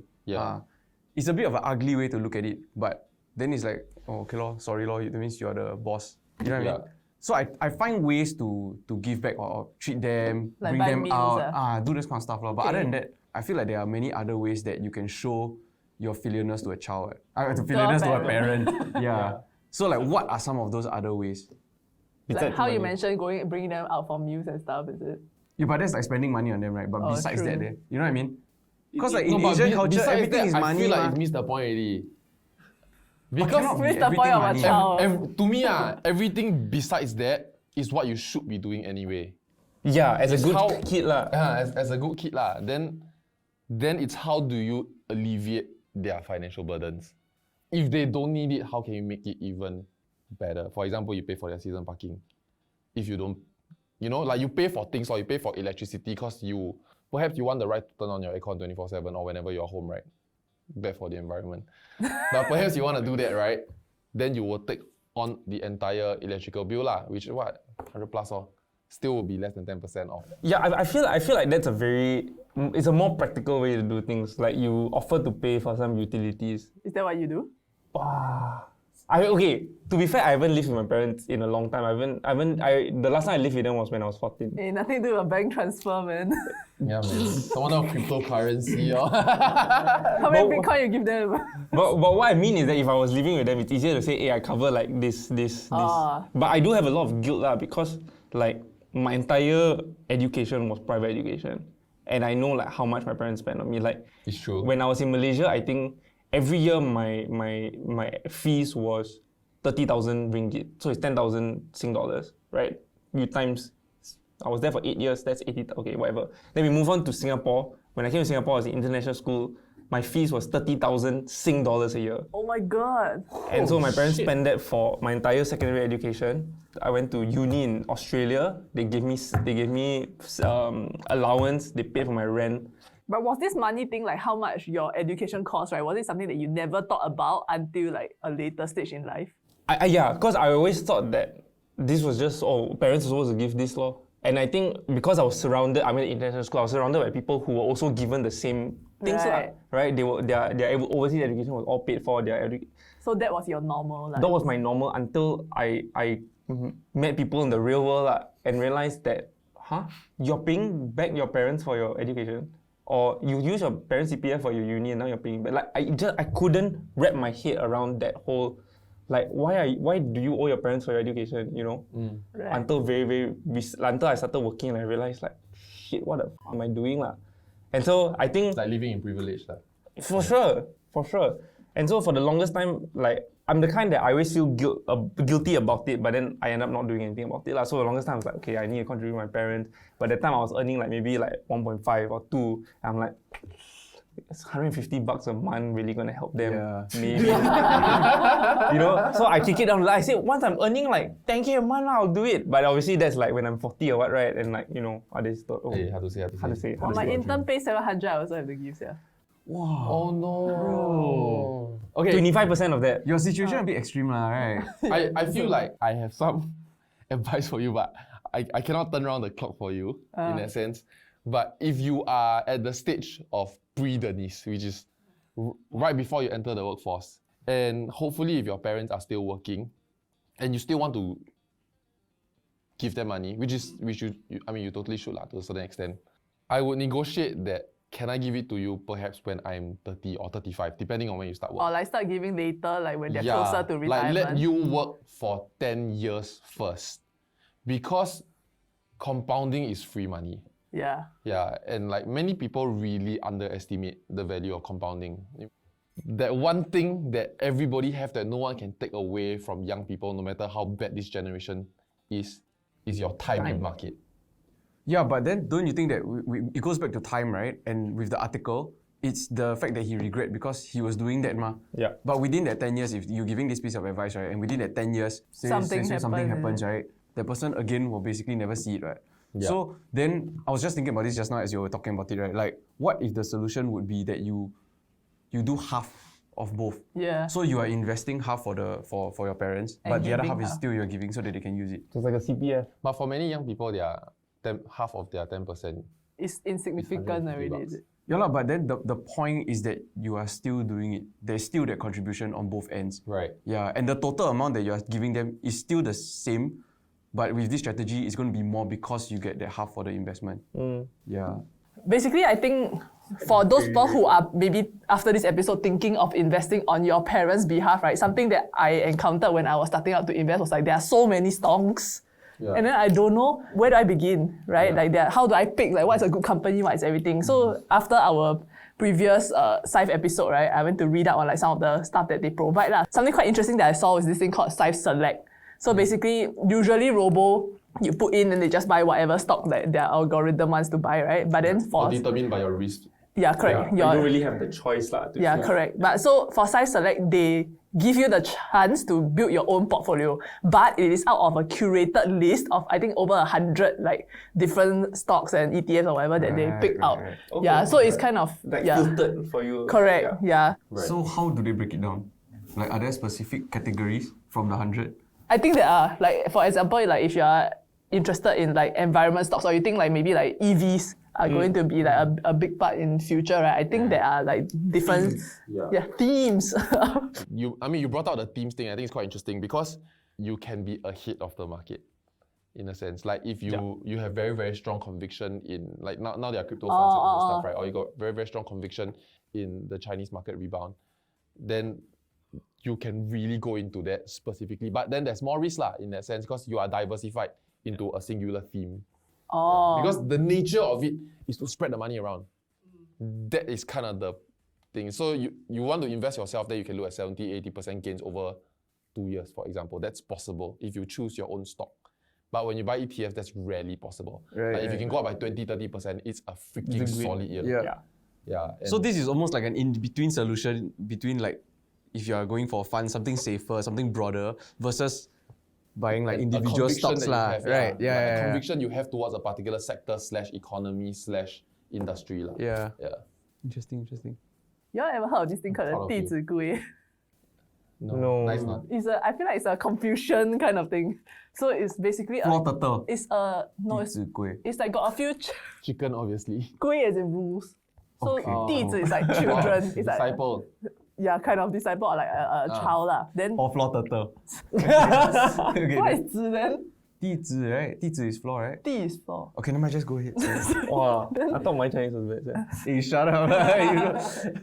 So it's basically a rule, a set of rules. There are many. I think there's like I used to have a book Oh, it's an for it. actual rule book. Yeah, it's a rule book like for what makes a filial child. And you're more than already one so page, good. It's more than one page. It's like yeah, Oh, you're already so It's like a filially pious. look, oh my god, chapter 1, 2, 3, 4, 5, 8. I don't know got how many chapters. Oh, but the chapter's so small. Oh, no, okay. No, I it haven't expands. expand. Yeah, so then there are different ones. For example, this one starts with like when my parents call me, right, I must go immediately.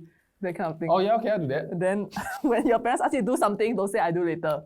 Right. When your parents, yeah. So then when they That's me. when they scold you, you must listen. But there's a very twisted history behind this, you know. I mean, I don't know how whether Okay, like, not so extreme. This one is like the kind that like if everybody is together, if I'm having dinner at home, Yeah. then there's say 4 plates for my family, 4 people. But if my parents, even if we all sat down, right, my parents have to start eating first. Then everyone else can start eating.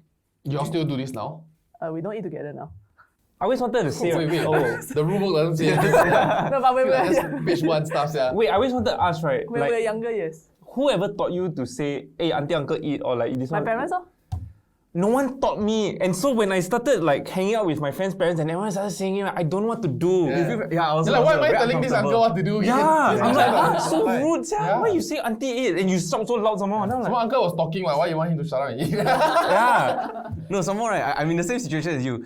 Everybody that already does it normally, right? They just like, hey, yeah, auntie eat, or Yeah. like, ama eat, or whatever. Then they say it in that face, right? Then Yeah. to me it's like, oh, but it means something. So if I were to go and do it, which is really uncomfortable for me, I'll do it and have to show that I'm. Yeah. It's very meaningful to And then me. someone will laugh at you, then you will crack. Like, please eat first. Like, Also, the worst part for me was like the first time I dined with like Ned's parents, and they're the kinds that will all say it. So like, not just her parents, like her extended family, right? And so like all of them will one by one be like, you One know, by one. who eat. Then her cousins, no, her nephews and nieces also will then say to her sisters. So it's like, what the fuck is going on? I'm losing track, right? Then who do I say it to? So do I say it to the older siblings and the parents? no, so the heck is 大家吃. See, so I didn't know that, right? So by the time everyone finished singing, right, and then they start eating it, I'm like, I haven't said yet. Then they're waiting. They're Yeah. waiting for them. So I will sometimes see that they eat already, right? And then maybe like the dad was still like, you know, wait first. Yeah. Like, then going to say it or not. Then I'll be like, everyone eat. Yeah. I'll just be like, everyone eat. Then I'm like, then I'll just That's be like, actually quite rude. what the fuck Yeah. is this? Shouldn't even. That's damn You're either bad. first to say that, or you don't say it. Ah. If everybody already went down the table, right? You Yeah. go down the table, you shut up. So I realized how awkward it was the first time. After that, I just went like, eat. The uncle way. Wow, is No, that it's bad? very strange also because like sometimes by the first person tell the fella to eat, Yeah. the fella eat already. That's Like right. why narrating your life, you know what I mean? Then you drink soup, then you just uncle drink soup, uncle drink water, uncle scratch your nose. Why must narrate your life? Imagine then you give. Yeah, honestly, it's a huge struggle for me. I think now, right, I just say auntie, uncle, eat, and then I just stop it there. Yeah. Just go with like the most That's it. senior people. Yeah, then the rest will figure it out. I still do that, but that was like bare minimum lah. But you don't eat with them, what? Yeah, so I shout from my room.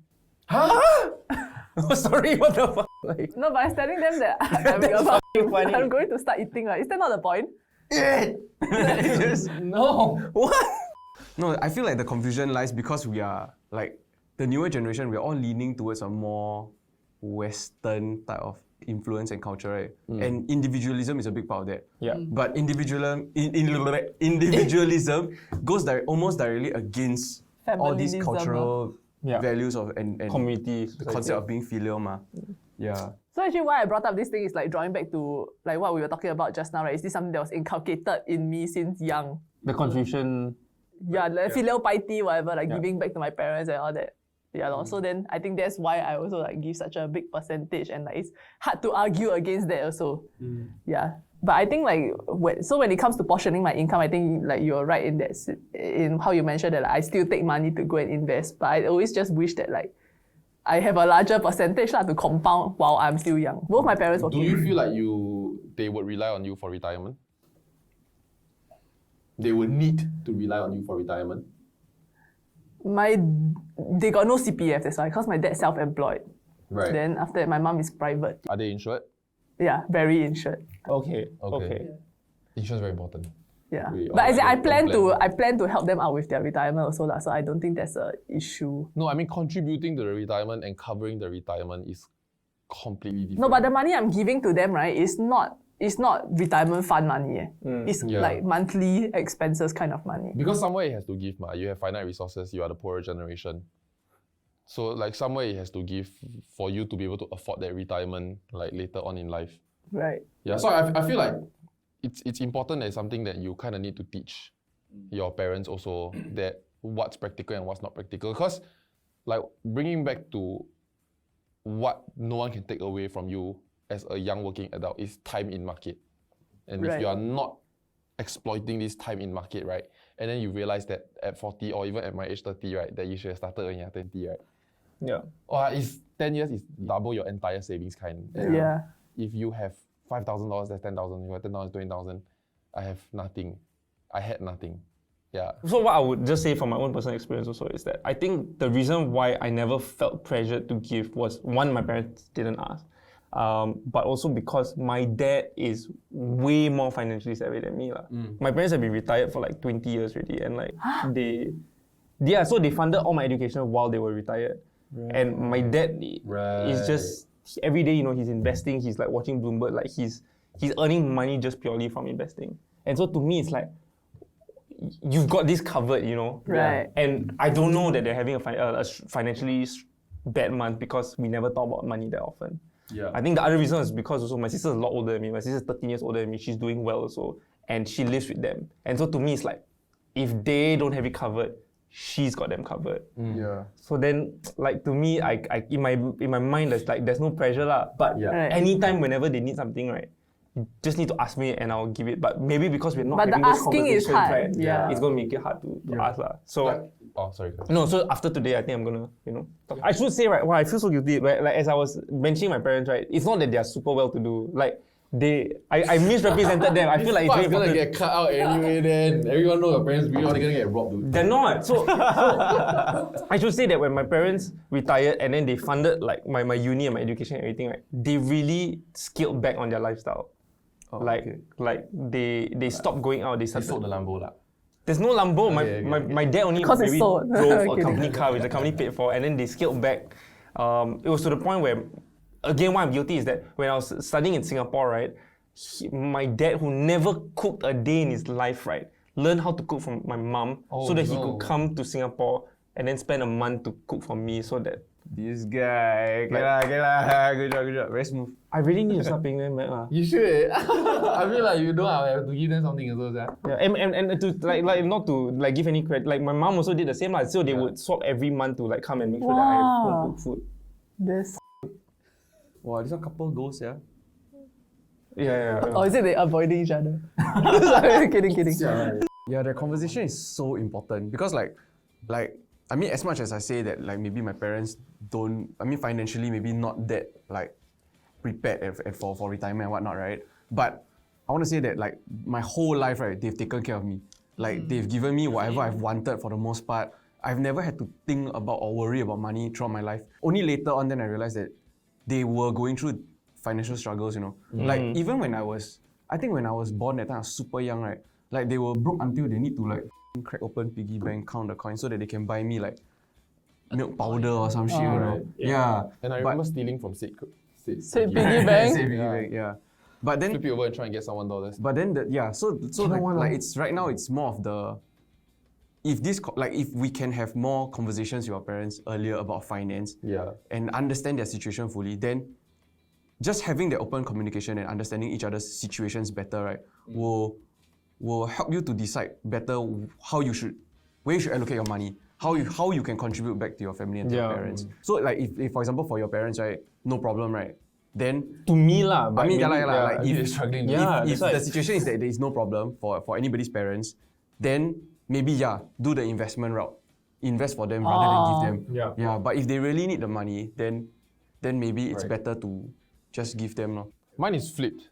Yeah. I would like to figure out, because I think for me, even if my parents are struggling to make ends meet, well, this is very bastard to say, but if they've been doing it successfully for years and managed to raise children, right?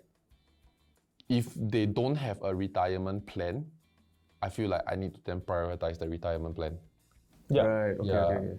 Because I think the conversation to be had with your parents is how are they funding their retirement, and if they know that they can fund their retirement, then continue giving them that 10%, 20%. You don't need to optimize the money for them. The whole point now is just for you to pay back your debt. Yeah. But financing someone's retirement is not an amount that you can give and then you say we are done.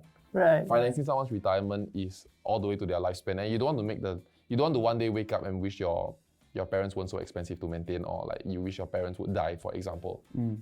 Yeah, because what if they need hospital care and they are plugged in and they are staying there for years? Yeah. So that's the conversation to be had.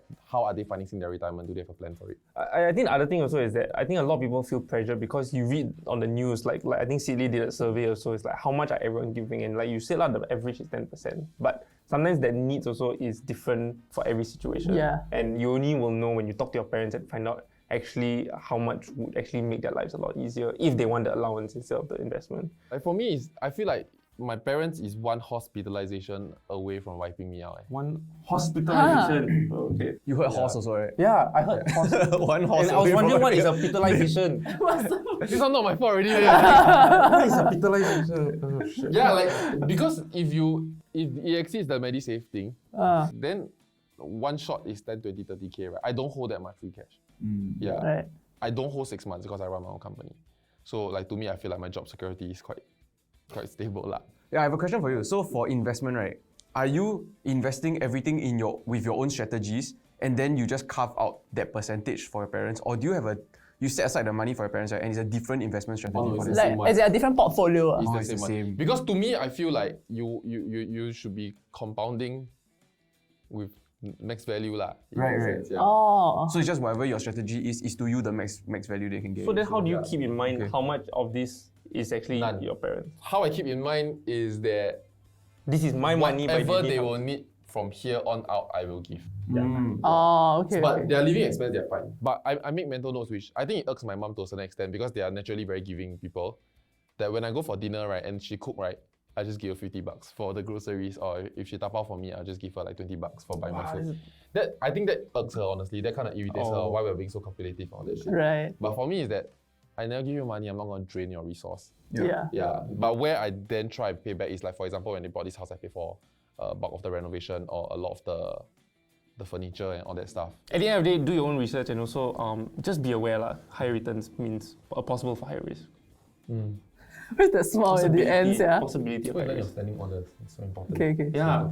And also if you want to invest with your parents, Saif Select might be something that you guys can talk about in terms of like building that portfolio, what would they want to invest in, that kind of thing. Yeah. That would be something to start a conversation. I think hope you can talk to your mom one day about this. Thanks. You are wasting your youth in that sense. That's what I keep trying to tell I her. don't want to tell you how to be less filial to your mom, but we live in a generation where it's not the same. Right. And we live in a country that, for better or for worse, you must take care of yourself. Yeah. Different people have like expertise, or they have more knowledge in different areas or interests. So maybe you can find something that's aligned with like your parents' interests, for example, and then use that as a way to broach the subject. Okay, China. Yeah, maybe, maybe. Mom, we both like China, right? Hey guys, this episode was brought to you by Saif. As you can tell from today's discussion, we all have different approaches to managing our money and our parents as well. So there's a great thing about Saif Select. It allows for customizability and personalization for everyone at a low cost. Check them out in the link below.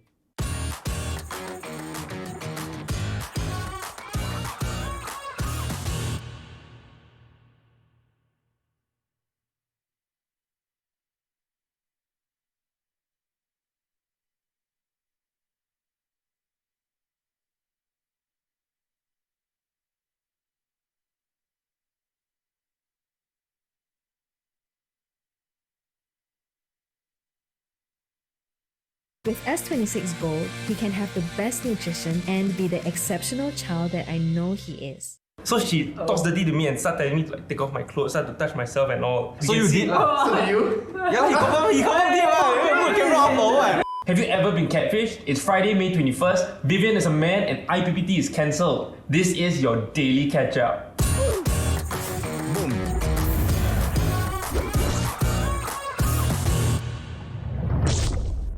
Okay, then what are the headlines? So Minister Lawrence Wong came out the other day to say that now we have to wear masks with high filtration capabilities. Basically, it's like masks like surgical masks or if it's cloth mask, you need to have 2 layers of fabric. Just normal cloth mask won't do anymore. N95 can. N95 can, but surgical mask is fine. N95 is a little bit. Actually, most of the fabric masks is already 2 plies already. Just gotta check whether yours is, because I think a lot of people jump on the bandwagon, then they go and fancy, and then they use silk. Yeah, right. Exactly. Lace. They won't have like the kebaya, like pattern and all that. You do lace. I don't know. Oh shit! That's interesting. Hey, men can wear lace. Change that. Flip it. Why can't I wear lace here? Right. Besides that, so 40 to 44-year-olds can now be registered to get the vaccine. Uncle John, your turn. Bastard! There's a global shortage now, so please be patient. Also in Singapore, the Pfizer-BioNTech vaccine has now been approved for use on children between 12 to 15 after data has shown high efficacy and safety for the group. George. Bastard! I mean, yay! Okay, let's go. After class. A woman shared on Facebook, so this is a bit of a little bit more somber news. Good story. A woman shared on Facebook the other day that her husband passed away while working as a delivery rider. Right. And when his handphone was surrendered to her, she had to spend time while still in shock and in grief to like respond to angry people who didn't receive the delivery. Wow. Holy shit. Yeah. So our utmost condolences to the family. And I think we really need to be more patient to like delivery riders lah. Yeah. I mean, if your food's not here, just text lah and say hello. Are you there? Why must scold? Yeah. You get angry for what? You pay $3 and you think. In equally disheartening news, neighbors who have been harassing a nurse and his family since May last year, have now been charged. And get this, so there's some of the alleged acts of harassments I have here. Use of vulgarities and insulting remarks at the nurse and his family. Spraying disinfectant towards their unit and towards the family. Like, so apparently when the nurse's young son was waiting outside, they sprayed disinfectant towards him. And then when I don't even talk to my neighbor. It's like this is like too much interaction for me. And then apparently, when the nurse's wife was heading off to work, they poured soapy water on the floor towards her. So that when she stepped, it disinfects her shoe. She fall down lah. Oh, she fell down. Oh my god, so malicious. I'm so sorry. I thought they were just trying to clean. I'm the complete opposite. I'm the kind that I try to avoid bumping to my neighbors. Right? Okay, if my neighbors watch this, then whatever lah. But like, for example, if I'm leaving the house, right, and I hear my neighbor like opening the door, right, I will U-turn, then go and do something else first, then wait for them to go already, then My neighbors are exactly the same, so like I know that I leave for work exactly the same time as him. When I go out, I press the lift, right, I can hear the door open and then close. Why is that what you do to him? I don't know, so never met you in my life. I will go into the lift with a neighbor on the way up to our unit, and then he'll say hi to me. I'll just say hi to him out of courtesy. Then I realize he's my neighbor. Oh shit. So it's really not just frontliners, right? Like there's discrimination, like cases of like racist, all this kind of thing, right? Like I think in general, especially now when things are getting a little bit like rough, right? Like we should definitely be like trying to help each other and support each other rather than like go and spread this kind of negativity. Good on you. Yeah, man. I am a good, nice person. I hope my neighbors will recognize this. In better news, in-camp training has now been deferred. IPPT has been suspended until June 30th. Sure. What wasted? Wasted. Sure. Isn't that good shock news? lah, obviously. Oh my god. Suck it. Oh, trying to look sad lah, right? I cannot like, train for my country. Well, I don't know, man. I never train at Lucky. IPPT easy. It's the reservist. Every year that I go back, right, is one button less that I can put on my pants. I think that is it's damn sad. I already upsized it. It hits me very hard that like every reservist. The best part is when they first issued the thing to you, right, you complain to them damn loose, then they say just deal with it, right? Well, it's so tight, upsized. Yeah, it's legit. It's like damn. It's like baggy pants at first, but then now it's like it's skinny jeans. So a man went viral on TikTok because he chased after a migrant worker to return $2. $2? Okay, what? He run how far? 1 km. and he chased Oh after yeah. How fast is this migrant worker moving? the migrant worker is running away from him also. Yeah, why? It's not the migrant worker was on a bicycle. Why this On guy a chasing bike. me? He Why was this on a guy chasing bicycle. me? Would you chase somebody who's on a bicycle for $2? Like at some point I'll be I'm not sure if this is his $2. So someone caught this on camera, is it? No, so the guy filmed himself chasing after the migrant worker. Oh, day in If his someone life. caught you on camera, right, 3 of them running This is a day in his life. That's a day in his life. I won't disagree. Yeah. This is a nice act. Good job, sir. Sir. But okay, if you do charity, right, but you post about it on social media, right? I to a certain extent, to be honest. I feel like if that's what motivates you to do good for the world, right, I'd rather you do it. Yeah, so is it about the intent or the outcome? If the outcome is good, the world's better, okay, right?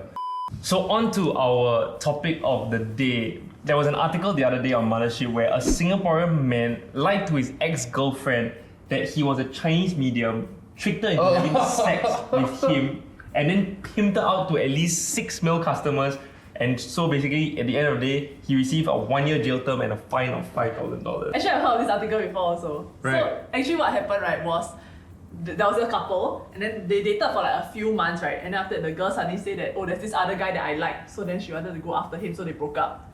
And then after that, she came back to the ex-boyfriend saying that, oh, the guy that I wanted to pursue died. So like I want to try to connect with him. Like I want. Or I she want to know look for her a ex-boyfriend medium. is a medium. She don't know. So then after that, the ex-boyfriend say, I'm a medium. And then Oh, they dated for 5 minutes a few months. Right. But I guess it never got to the whether you are a medium part. But she's 18 also, by the way. Yeah. Right. At that point, she was 18. Yeah. And this guy is 30. Yeah. Oh. Yeah, so then- shithead. The sad part is that even later on they found out that the girl was actually having some mental health problems, and then so this guy that she wanted to pursue was totally imaginary one. Yeah. But knowing that, right, the ex-boyfriend still continued to bluff her, saying that I can help you interact with him because I'm a medium. I can help you interact with Oh him my as a spirit. gosh. And then after that, convinced her to have sex with him because that's equivalent to having sex with the guy's spirit. I feel like I'll be the kind that will totally fall for a love scam if I was single. Any of you almost kena before? I kena. You kena? Yeah. But it's damn jalat and I'm very embarrassed. How long ago was this? This was like 10 years ago. So before your But basically like 10 years ago, very lonely, very single, and then this in girl- Singapore. When I was in Singapore, okay. then this girl suddenly just adds me on Facebook. Then like I look through the photos, right? It's not like someone just Google image search like a hot girl and whatever. It looks like a legit photo. She was fairly cute and it was like a horribly taken photo. So I thought, okay, like quite realistic, right? Then she never sent me straight away. So she texted me like maybe 2-3 days after, like Wow. hey. Push pull. Yeah, that's why I play hard to get off. Yeah. You're just trying to justify why it's not a total moron now. Yeah, no, but I remember this very vividly because I was like checking for signs. Like no way, like a random girl would just like add me out of the blue when I'm like lonely and. You're handsome, what? But that was the sign. Was that not the sign? Not everyone see you coming. Her profile legit, and then like she shares stuff and all updates about her life and also it's not an empty profile, you know. So what was the scam? So basically, she added me on Skype, and then no, she asked me like, what's my Skype? Like, can we talk on Skype instead? So we talked on Skype for like maybe 3-4 weeks. Again, lonely, very hopeful, thinking like maybe a girl really likes me out of nowhere, right? The perfect target lah. Exactly. Wait, I do want to say back then, right, at the advent of social media, it's like this one. Your Facebook friends is not just people that you already know. Correct. It's like you go there to make friends. This is like before Tinder, before all the dating apps. Yeah. Like this is how you find and meet people, right? So then we basically talked for a while, and then suddenly one day she just was like, "Hey, I'm feeling really like horny right Oh now. yikes! That sign. Can we Skype call? Like, I just really want to see your face or whatever." Yeah. Then I'm like, okay. Okay, of course, yeah. Maybe I get to see her face also, right? So then we call first, and then my camera is on already, but hers is not. Then I say like, hey, like turn on your camera also lah. Yeah. Then she say, no, I'm trying to fix it, but never mind. Then she just starts talking dirty to me. But with her voice. With her voice. Also, her sounds voice- it's a girl lah. It's a girl. Oh, no, and okay. the thing is that Like until now I'm still so confused because her display picture is of like a mixed Angmo girl. Her voice really got Angmo accent also, and it's like legit kind. Yeah. Right. So then You got catfish by a girl. That's not terrible. it's though. not terrible. But what happens next is quite terrible. So she talks dirty to me and start telling me to like take off my clothes, start to touch myself and all. And then I'm like I'm a bit I don't want to know. I'm a bit apprehensive lah. So whether or not I did right, I put my camera a bit off a bit. So then like So you did lah. So did you? Yeah, he confirm did lah. You put camera off or what? Hey, comfortable with sharing.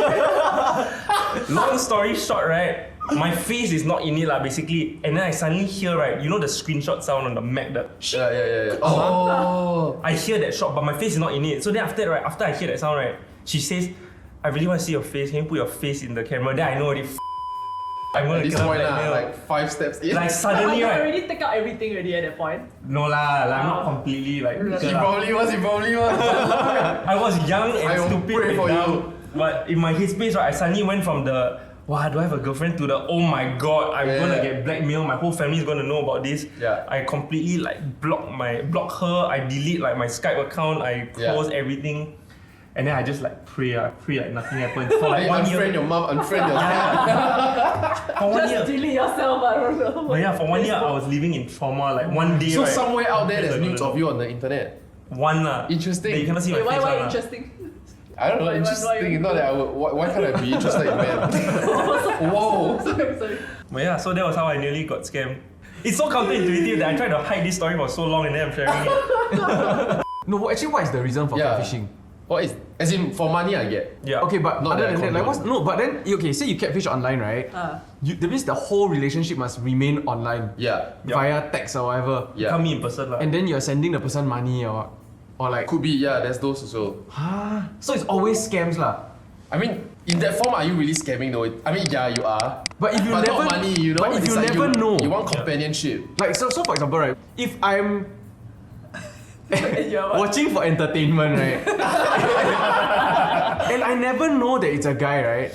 And at the end of the day, I'm pleased with what I have watched, right? Yeah. There's nothing wrong with that, whether it's a guy or not. You're asking for a friend or what? Sure. So speaking about like what John Paul was saying about like meeting someone and you can't meet face to face about catfish, right? Yes, Daniel. Yeah. So apparently, in slightly related news, there's been a rise in online dating that sees more serious relationships and marriages in the next few years. Apparently, because of online dating. Oh yeah, I think so. Like You guys using use apps and all that. Yeah. Do you guys use apps or what are your take on apps? Well, I'm married for half my life, yeah. So you never got the chance to use it lah. Never. Like the technology did not exist. But would you? There wasn't even a prototype. Would you? lah? Like I feel like if I broke up a pet today, I'll be on it next week. Layer. Like what else would you? Like I mean, things take time, right? You know, if you're damn handsome, it's a 1-2 day job. If you're not very handsome, you need to tweak profile, tweak bio, all that. Like for example, there's Bumble. I mean, okay, quite new to me lah. Oh, you know a lot. Where the of course what about it? fantasy. What about it? Yeah. Like where the girl message the guy first. Sorry. Yes, correct. Yes. Yeah. Yeah, I think that's damn smart. Yeah. Like that overcomes so many hurdles from the get go. Like it cuts down half the mind games that people like don't need to play but play. Okay, so from personal experience, right? No personal It experience. doesn't help. Oh, your personal Yeah, experience. my personal experience. It doesn't help because a lot of them will Then just don't say, swipe you. Hi. Then it's back to you already, right? The ball is back to your court. Yeah, but you know then she's interested in you, so you know to be vested in No, what. but you match already. People already know you're interested right, on any other app. Not necessarily. Sometimes there are people who just like simply swipe Yeah. right. Then like you match with them, you say hi, then they don't reply. I think matching and wanting to start a conversation is 2 levels. Right. Yeah. But so if you she think started hi a is conversation with you, you think hi is okay? she's not desperate to have sex with you, like like she doesn't want to marry you yet, I guess. What's your first liner? I don't have a very bad one. Actually, it's quite interesting that we're talking about online dating, right? Because linking back to the previous article, right? A lot of people like having been online on these apps, right? A lot of people start the conversation with, "Are you really who you are?" Oh. Like, I get that quite a few So times. people don't believe that. People think you're a catfish lah. Yeah, people Wait, then think how do you I'm the prove- Oh, but because yourself? you I don't know how to prove. They just like, huh? send nudes, What do you mean? Yeah. Does it help if I you try Google reverse image this? It's damn crazy. Okay lah, but dating apps have their benefits lah. Like for example now, if it's phase 2 or if it's circuit breaker, we can't go out. Like at least single people can. Would you be okay Friends. if let's say you're single now, just to have a purely virtual relationship? Just for companionship So it's temporary for now. for now. I think I have those. Like having swiped quite a few times, right? Like I've matched with people and then like the relationship stays like purely virtual. Like for how long? Your friends only each other on a dating app. So you never met. Interesting. Okay, cause I don't date. Okay, not don't date, but I don't you feel celebrity lah, is it? I don't feel comfortable meeting them. But no. Like I already know that I'm not gonna date this person. But Okay. as friends can. So then we end up becoming friends. Whoever you But set then from what, now on what is if you... Which is quite cool. What if you are just like leading her on though? Yeah, Like you lor. upfront with her. Like, Flirting, they have a chance. Ooh. It's just making sounds. But that's not my problem, what? What do you mean? Leading them on is your problem, what? No, that's No, my that's a problem. fantastic point. Is it your problem if you happen to be leading people on? What do you mean by happen to be? it's a damn problem. I think You already know, okay, sorry. you I already think know. consciously, no, I don't know. But consciously, I think it's bad. Right? Okay. Because it's falsehood. Don't Giving people purposely false do it hope. to have a safety net, for example. Yeah, but if I don't know, then we never establish anything, then whatever lah. But if you guys met on a dating app though, No, it's to make friends. You can use this app to Right. make friends, not just find romantic partners. okay. So you made more friends than partners. I mean, clearly lah, right? Yeah lah, yeah. I mean, yeah. Then you For have the hang out as respect. friends, go and play laser tag together, that kind of. Huh? Laser No, tag? they're Who plays virtual laser tag? forever. You don't meet. No, actually I met one. How? Regret? I cannot say on camera. Hi. But yeah, anyway. No, but I do It's a think that- guy. Huh? No, what? I don't know. Thinking, why are you so sheepish about it? No, but I have made a lot of like male friends also. Wait, as But in not your through dating match apps, on- not through dating apps, through social apps. No, through confusing it. social apps. Like Like Instagram, Instagram, right? yeah. Right. And I've been using them pre-COVID, during COVID. It's the same lah. Yeah. It's a very useful platform. It's a good time to swipe now, because you got time to reply. Ma. And then the fact that you want to meet but you cannot meet, right?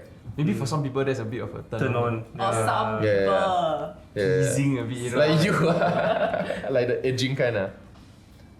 Okay, thanks for watching, guys. If you're single and want to be friends, swipe on him. Yeah, then please wrap this up.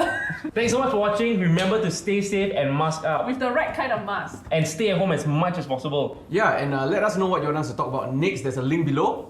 You don't have to make plans just cause it's the weekends, guys. Thanks for watching. Bye See you on bye. Tuesday. Bye. Catch up.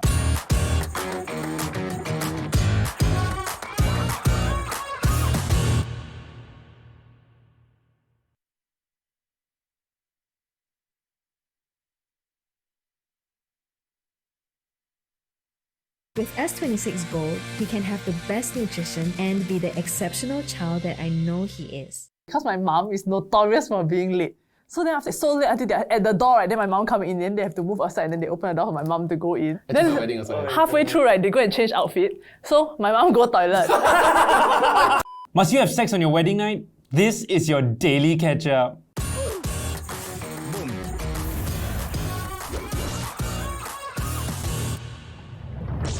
Hey guys, if you're enjoying the Daily Catch Up podcast, do remember to drop us a sub and hit that notification bell button.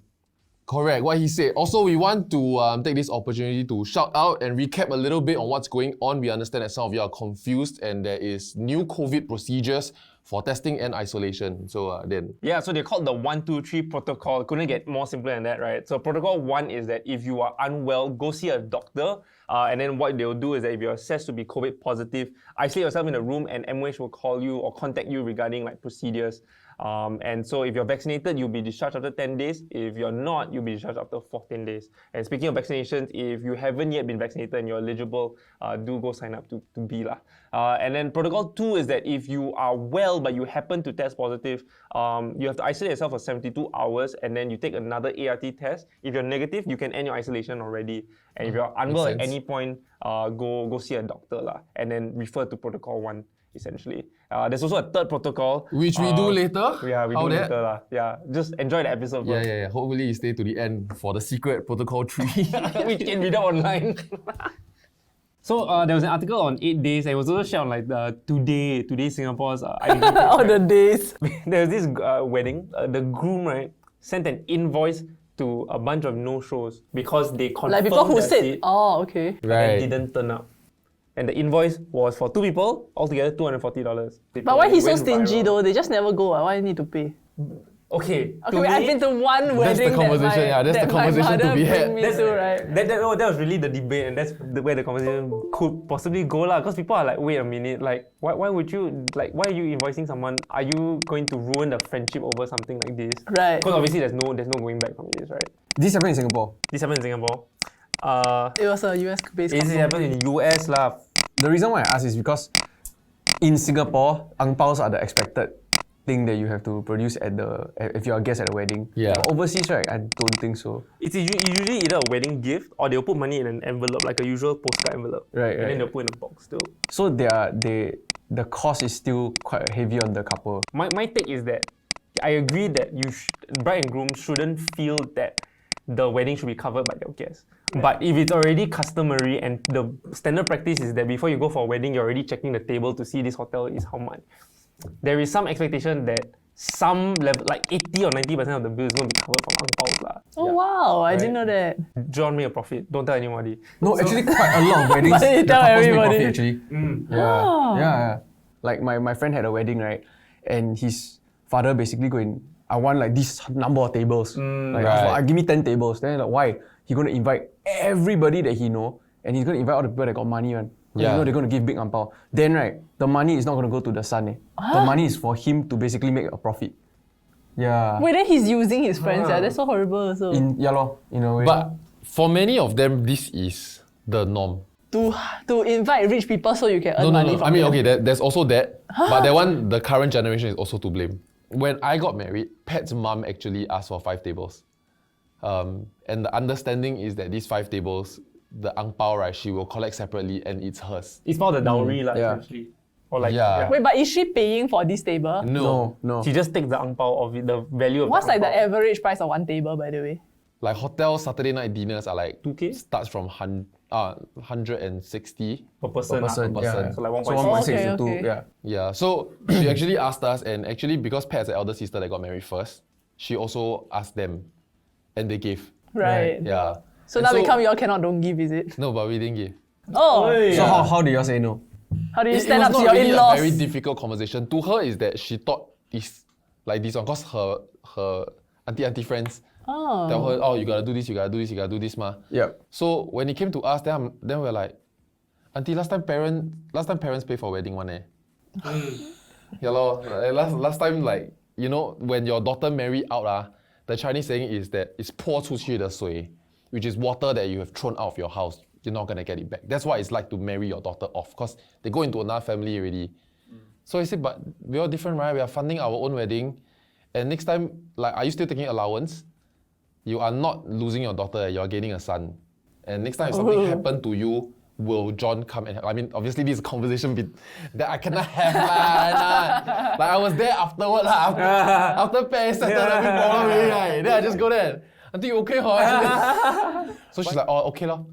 Right. It's explaining to her that the cultural significance is not on a whole. Like, Yeah lor. in the past it's different. You hosted everything, you paid for everything. Right. Yeah. No, I think their perspective is I have to go to all of my friends' children's wedding, and I'm going So to have must to earn back, is it?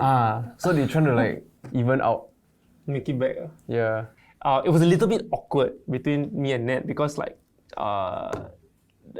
my parents don't really subscribe to the whole dowry situation. Right. When my sister got married also, they were very insistent like don't pay us anything. I'm not selling my daughter lah, essentially. Yeah. Whereas when like I think with Ned's parents, like it's our tradition. It's not really that they want the money or, but it's tradition lah. And so I think it took a while for me and my family and then Ned and my family to kind of like, right, okay, let's find a middle ground here. Wait, but dowry is not just money, right? You have to give certain things also, like right? quarterly, right? Like the pig. And the, I'm trying to figure out what he said. did I not say it right? 过大礼. 过大礼. Hey! Quarterly. Yeah, same. But that's not very expensive. So they were insistent on it. I think it wasn't so much insistent, but like the fact that it was somewhat expected took me for a surprise because I didn't know dowry was a thing lah. I was just like, wow, I really thought you like this girl, the girl like you just get married and can already lor. It kind of once again goes back to the tradition. In the past, you raise a daughter, you're paying that family for raising this daughter so they marry my son. Because your daughter is coming and living with the son, right? Yeah, and this daughter is going to service my family now. Yeah. Oh. In that sense, and that's the whole point of a dowry in the past. Oh my god, it's really like buying a helper. Yeah, but now it's not true. Yeah. We're trying to move on Now you and gain evolve the from son. a patriarchal society, so... Plus, like, you all live together, like, we'll visit you, like, every week, you know, like, it's not like as though you won't see your daughter, like, when you only see her once a year. Like your daughter still contributes to your household financially also. Yeah. So have you spoken to Ned about this? Oh, I mean, we eventually found a middle ground lah. So what is the middle ground? That our The middle ground is her ground. No. Right, what's your middle ground? no. That I just consider. I just told my parents, let's just do it lah. No, let's just do it means that you pay or your parents will.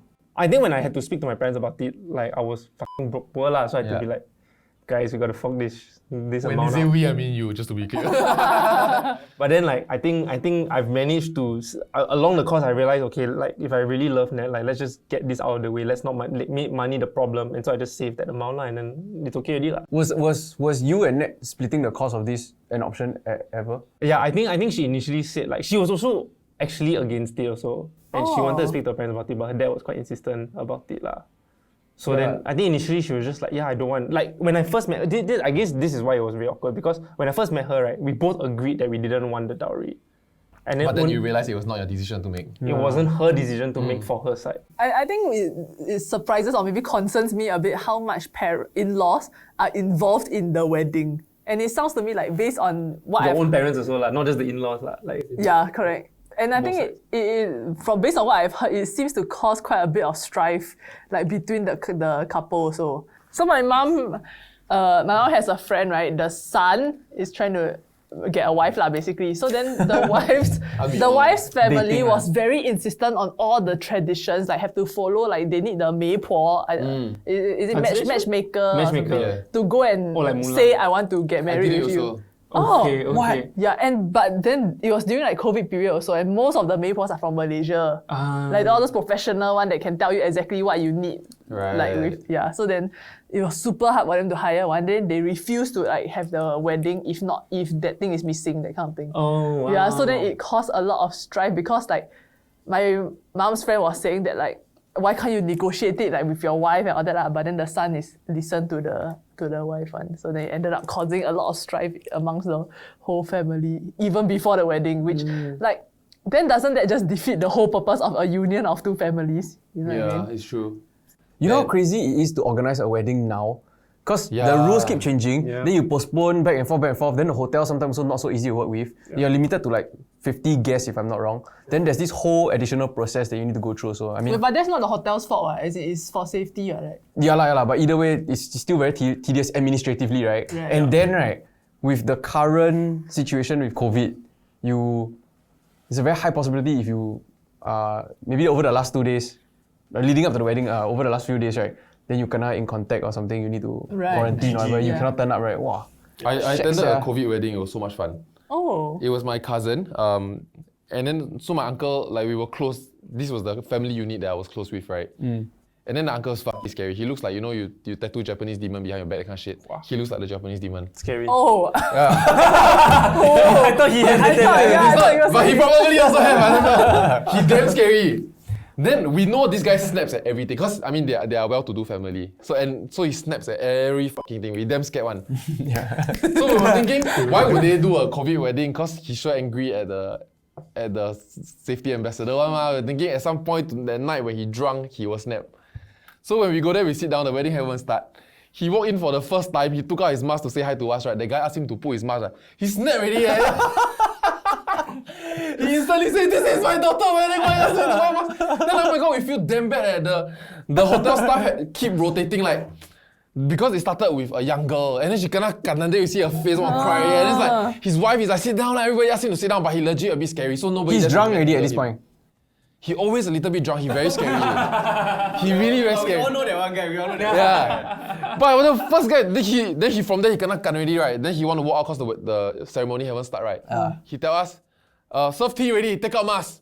Tell everyone to take out. Obviously, we just wear the mask and laugh at him, right? But it's not within the first minute, the fucking thing haven't started. It's like nobody told him this will be a COVID wedding. He walked in, then the guy said, mask up. I've been to one wedding, right? And I think, okay, I'm not sure whether the couple was unhappy about it because my mom is notorious for being late. But we were so late, right? Until the bride is standing at the door already. I think the groom is already... Sorry, did they walk in together? I think they walk in together. It's the dinner. So then after that, it's so late until they're at the door, right? Then my mom come in, then they have to move aside, and then they open the door for my mom to go in. Oh my gosh, then there's close. only one door lah. Then then after that, then the bride and groom enter. Actually, my wedding also. halfway through, right, they go and change outfit. So my mom go toilet. She go toilet for damn long. Then when she want to come back in, right, they are standing there in their evening gown. And then they have to move aside, like her go in first, then close, and they open again. Oh my god. All the guests must be damn confused. Is this part of it? She's the flower girl. Yeah, she just had a handful. She Her just water. step in, she just throw one time, then she go to the side. The etiquette for that is to wait for the bride and groom to enter first. Yeah, lor. Because all the attention, right? They walk in there, then you sleep in. After that. Or use the other door lah. Okay, this one only had one door, I'm quite sure. Hey, but the weddings in Singapore, like I was very surprised because I mean obviously the constraints of like the size of the ballrooms, right? But it's usually like I would say like maybe 20 to 40 tables. Like in Malaysia, right? Wow, it's that's like, so much money. It's 160 times 10 people. In Malaysia, the weddings are like 100 tables. Boom, one massive ballroom. Like my sister's wedding was 70 tables. And it's just like I Who went to to even invite, yeah? I went to my hairdresser's wedding, which is a friend of mine also. And then Singapore Expo. no, yeah, it's like Singapore Expo. It's in Alostar, Malaysia. and it's like, and when you enter, there's a Mickey Mouse and Minnie Mouse mascot provided by venue. Hey, Pat would have been damn happy. No, but it's the The knock-off one, Nicky and Mickey Mouse. Darren, how come you can get Mickey Mouse on your wedding? Darren, I don't know, they never tell me. It's just like, they just show up and it's like one very skinny one, basically. I was gonna say, yeah, man. I feel like guys don't have a dream wedding. Hey, Okay, tell me yours. Tell me yours. Mama cannot. Mama Sorry, our dream wedding got.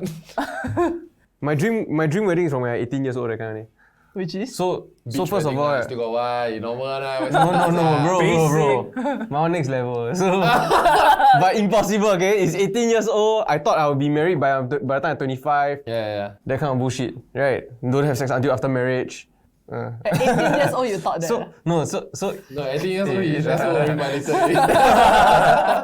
No, so dream wedding, right, it should be a celebration. So then it's like, if can, right, I'll fly everybody, I'll book one castle in Europe or some shit, then everybody go and live there, have a crazy weekend. You know what I mean? It's a party. Wow, I can't wait for It's my a party invitation. for everyone. Yeah, but mine is the inflatable castle now. The budget all the way down. Still fun, I have to, overnight, I have to go and pump myself with the food. Then we have to stay there overnight. Oh, shit. Tents are all around the castle. But yeah, lor. Then the food at the table is like to me, it's more, let's have fun. Yeah. I will organize activities. It's not just you turn up, sit down at a dinner that's awkward with half the table of people maybe you don't know or haven't seen in the last 20 years or what. Like, weird, right?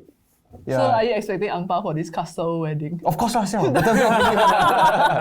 purposely say, the airplane ticket this period a bit tall. When people do have weddings overseas though, like sometimes people have weddings in Bali, right? Do you expect the guests to pay or should you be the one paying? There's actually an etiquette. Yeah, what's the okay, etiquette? say. You pay for your own flights, but I pay for your accommodation. Yeah. Because I chose the hotel. Yeah. You can choose your flight. But I heard that they will pay for the groomsmen, the bridesmaids, and the photographer, videographer is they will pao ka liao. Yes. Yeah. Yeah. Because they cannot say I don't want to go. Okay, sorry. I just have one more question. Do you have sex on your wedding night?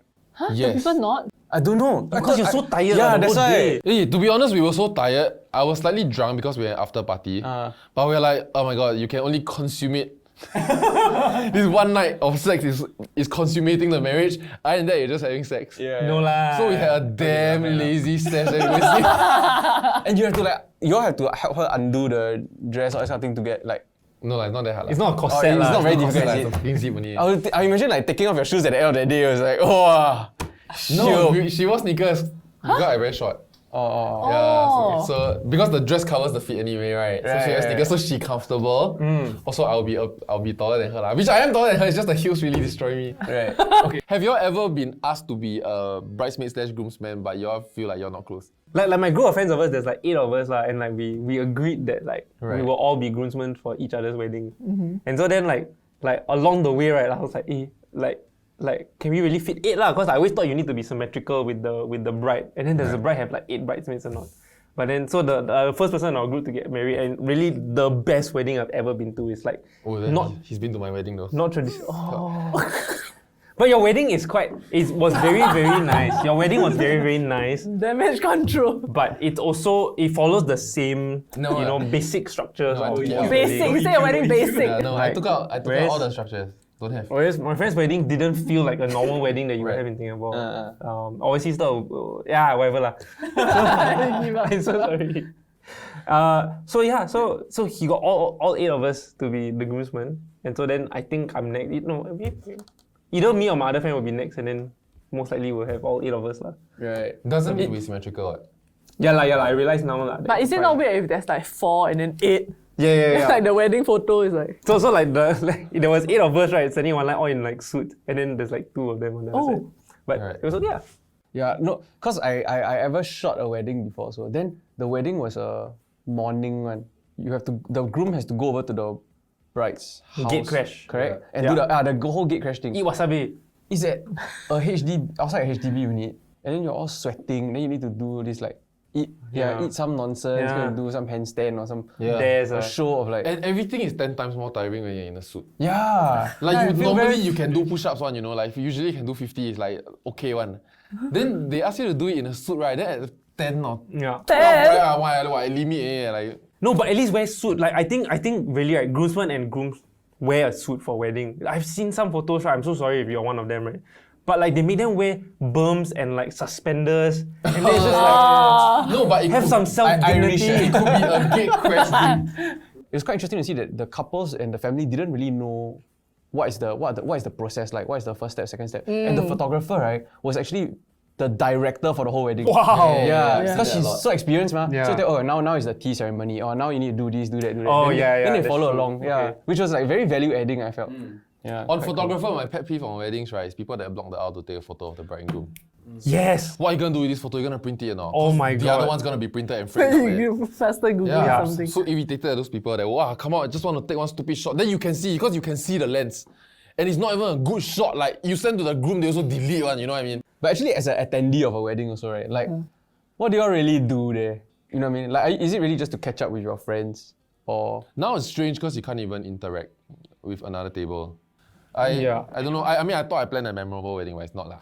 You did lah. You were so nice. But basically, Pat sang you a song. What I didn't like about weddings was that there's always that few structure that nobody really understands why we do it, and then everyone just kind of had to sit through it. Like I don't like the yamsings and all that stuff, especially if it's pre-written paper toast, that kind of stuff, right? Yep. Yeah. So for my wedding, I made sure that we made like shows. It was a performance lah.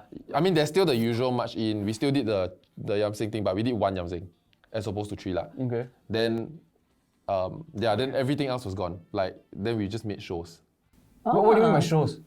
Like performances lah. Yeah, I edited something that was like similar to Real Talk-ish.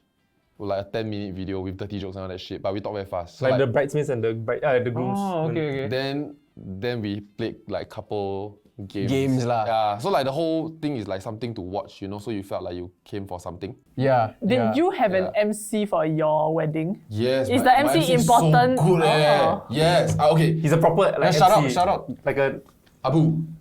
That's your mother. No, so Abu is a professional DJ hype man. Oh, quite fun. Yeah, he was so good. His voice is fucking caramel, Abu. But the focus, so then you see, right, then the focus of the wedding for you is really on how to entertain the guests, right? But my focus is how to make it feel like a celebration, because that's what it was. Yeah. We're not having a communal meal together. Yeah. Because a majority of the weddings that I go to, mostly Chinese weddings, right, you're just getting drunk at the table and trying to compete to who can clear the most Martel. If not, the other table will get the Martel. Then you run out of the beer and the Martel, you know. On the carpet. Then after that, then after that, the yamsing is like, if our table cheer louder means we closer to the couple or some shit. Childish. Even though your table's at the back. I actually know of some auntie uncles, right, where they're like, okay, wedding, right, beer all got fixed barrels. We must be the one that finishes the most, so we really max value the angpao that you give. And I think because of like cultural stuff, right, your relatives, which usually are not as close to your relatives as we were with your friends, and your aunties and uncles, because you need to give your parents space and give them face, they get to fill up the front seats. Yet they are the same people that are talking when you are giving your speech to your mother and you crying, right? Yeah, they are the same one. You talk halfway, you cry, right? Then they just f***ing by themselves. There are 10 of them trying to yam-sing, right? So my wedding, I was very, very irritated because my first part-time job was event planner. Yeah, so I'm very, very irritated. I cannot even see like fucking cursor on the screen. Like it irks me out if I can see your desktop. Yeah, like cannot, you must have switcher. Yeah, you must really, you cannot take out the illusion of like the... Correct. Like I must connect 2 laptops, that kind, you know. Then free stream. So for me, I had a rule. If I didn't have your number on my phone, then I would not invite you. If I don't have the ability to invite you myself, I won't invite you. We're not on JP's phone. So I got a lot of relatives that didn't come for my wedding. Wow. But were they upset about it? Don't know, we never talk about it. Which is why I think, right? Good measure. Which is why I The next think. Chinese New Year is 结婚了没有？结婚了。As shit as No. stand by it. I feel like at some point they're happy not to get summoned lah. We're not that tight. Which is why I think COVID is really the best time to get married because it's the perfect excuse not to invite people that. Or not to do a banquet. Oh. I think it's a must for some people. Yeah. Some people. I think young people at some point will think about, okay, let's be woke and let's not do the banquet. But when it comes to that date, right, then you start telling yourself shit like, it's a once in a lifetime thing, gotta do it. Yeah. Because you don't have another chance to do it. Actually, you do. You can throw a banquet anytime. I actually got a few friends that just ROM, man. They just don't have the. Okay, I don't know whether not yet. Yeah. But so far, not never. But the more you push it, right, the more you realize, Yeah, lor. Honestly, Nat and I have come to many like move on. I thought move on. I thought move on from the topics. Yeah, like, what else can I do? Repeat after me, yeah. No, I was like move on from the topic. Oh, no. So Nat and I have had several conversations where I think we almost just said, can we just ROM? And then just tell everybody, like our parents, about there'll be a banquet someday, and then just not have it, you know.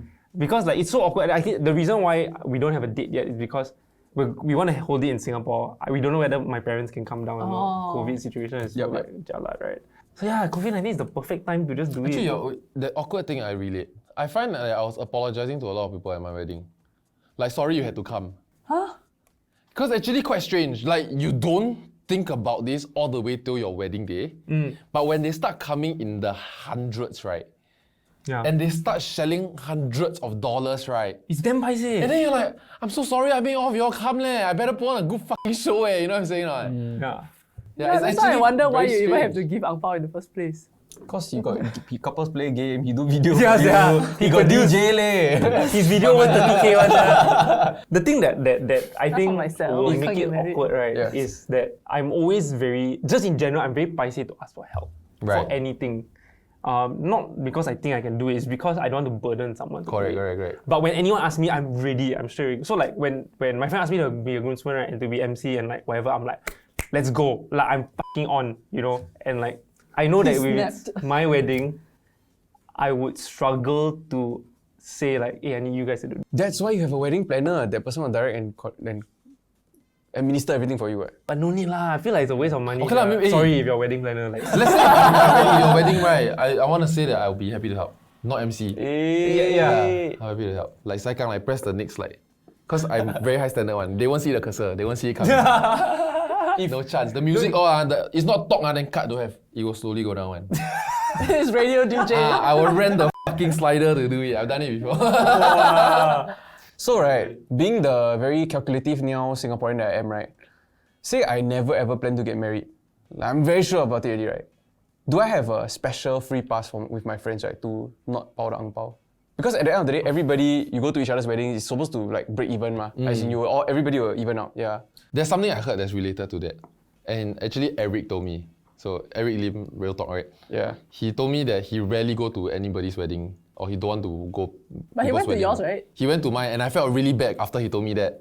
It's because he will never get a chance to host a wedding banquet. Yeah, so he's watching you do a thing that he can never do. In Singapore at least. Like rubbing it in his face. Yeah, that and that he's gonna give me an ang pao and But I'll never never get give me back. ang pao. Yeah. Yeah. Then after that, you pay him back.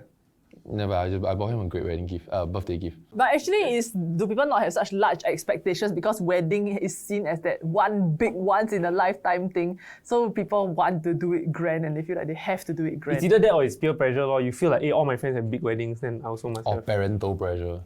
all that. I think mostly it's parental pressure. Yeah. It goes back to what we mentioned earlier about how parents have a hand in your wedding and it's so weird. So now that if weddings are on Zoom, right, and then people are not going for banquets, I love Zoom weddings. do you still expect an ang pao to come your way? I've been giving lah, I mean. What's the price though? You're the only one giving. There's no table for you to follow now. Like, E-ang pao. No, 50 50 bucks lah. Wait, They there's a send table the food to to your follow? house, right? There's a Never. table to follow? there's a chart to follow, like which hotel is how much. Oh, I didn't know that. Yeah. But it's not hard Yeah. and fast. This is how much they are paying for your table. Then you decide you want to cover or you want to cover plus some. This is the cost price that you know the couple is paying. Yeah. But in my experience, it's a little bit more inflated. Like I think the magazines are doing a solid to many of the couples. Yeah. They price up. So during that whole wedding process, you and Pat, do you all have any moment where you're damn emotional? How about when the door opened, Pat, then she walked in? Pat kept joking. She kept threatening me to say that when you see me on wedding gown, you better cry. And joking is a lot of pressure. It's a lot of pressure, and it's like, why would I mean? Okay lah, you can go and pick from your thousands of gowns. They kind of look the same. They do.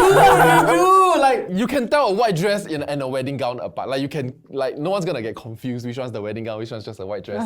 Because there is that say to it, you are right. And so we joked about it, but I keep telling her, won't wanna, you don't fucking give me this kind of pressure. And I didn't lah. When the door opened and I saw her, I was like, oh my god, that's a nice dress. I was not gonna cry. And then I saw her dad midway through the thing, right? Yeah. Because she and her dad were not that close. Right. Yeah. And then I saw his, you know when a man's about to cry, they tremble a bit. The little quiver. The little quiver, yeah. I saw that there, wow, f***ing cry. And then I could see like, wow, the photographer.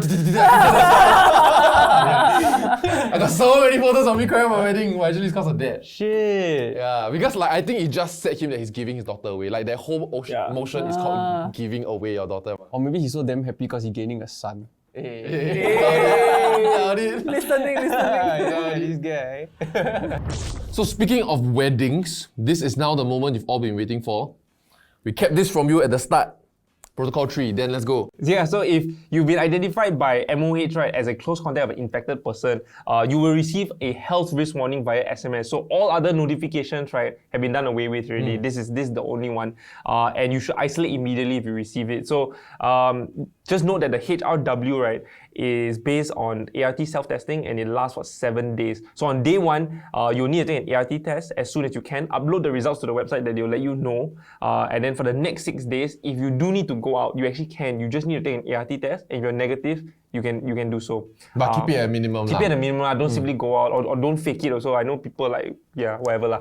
On day 7 though, if your ART test negative, you can end your isolation and you can resume normal activities. But at any point of time you test positive, do isolate for 72 hours and then test again.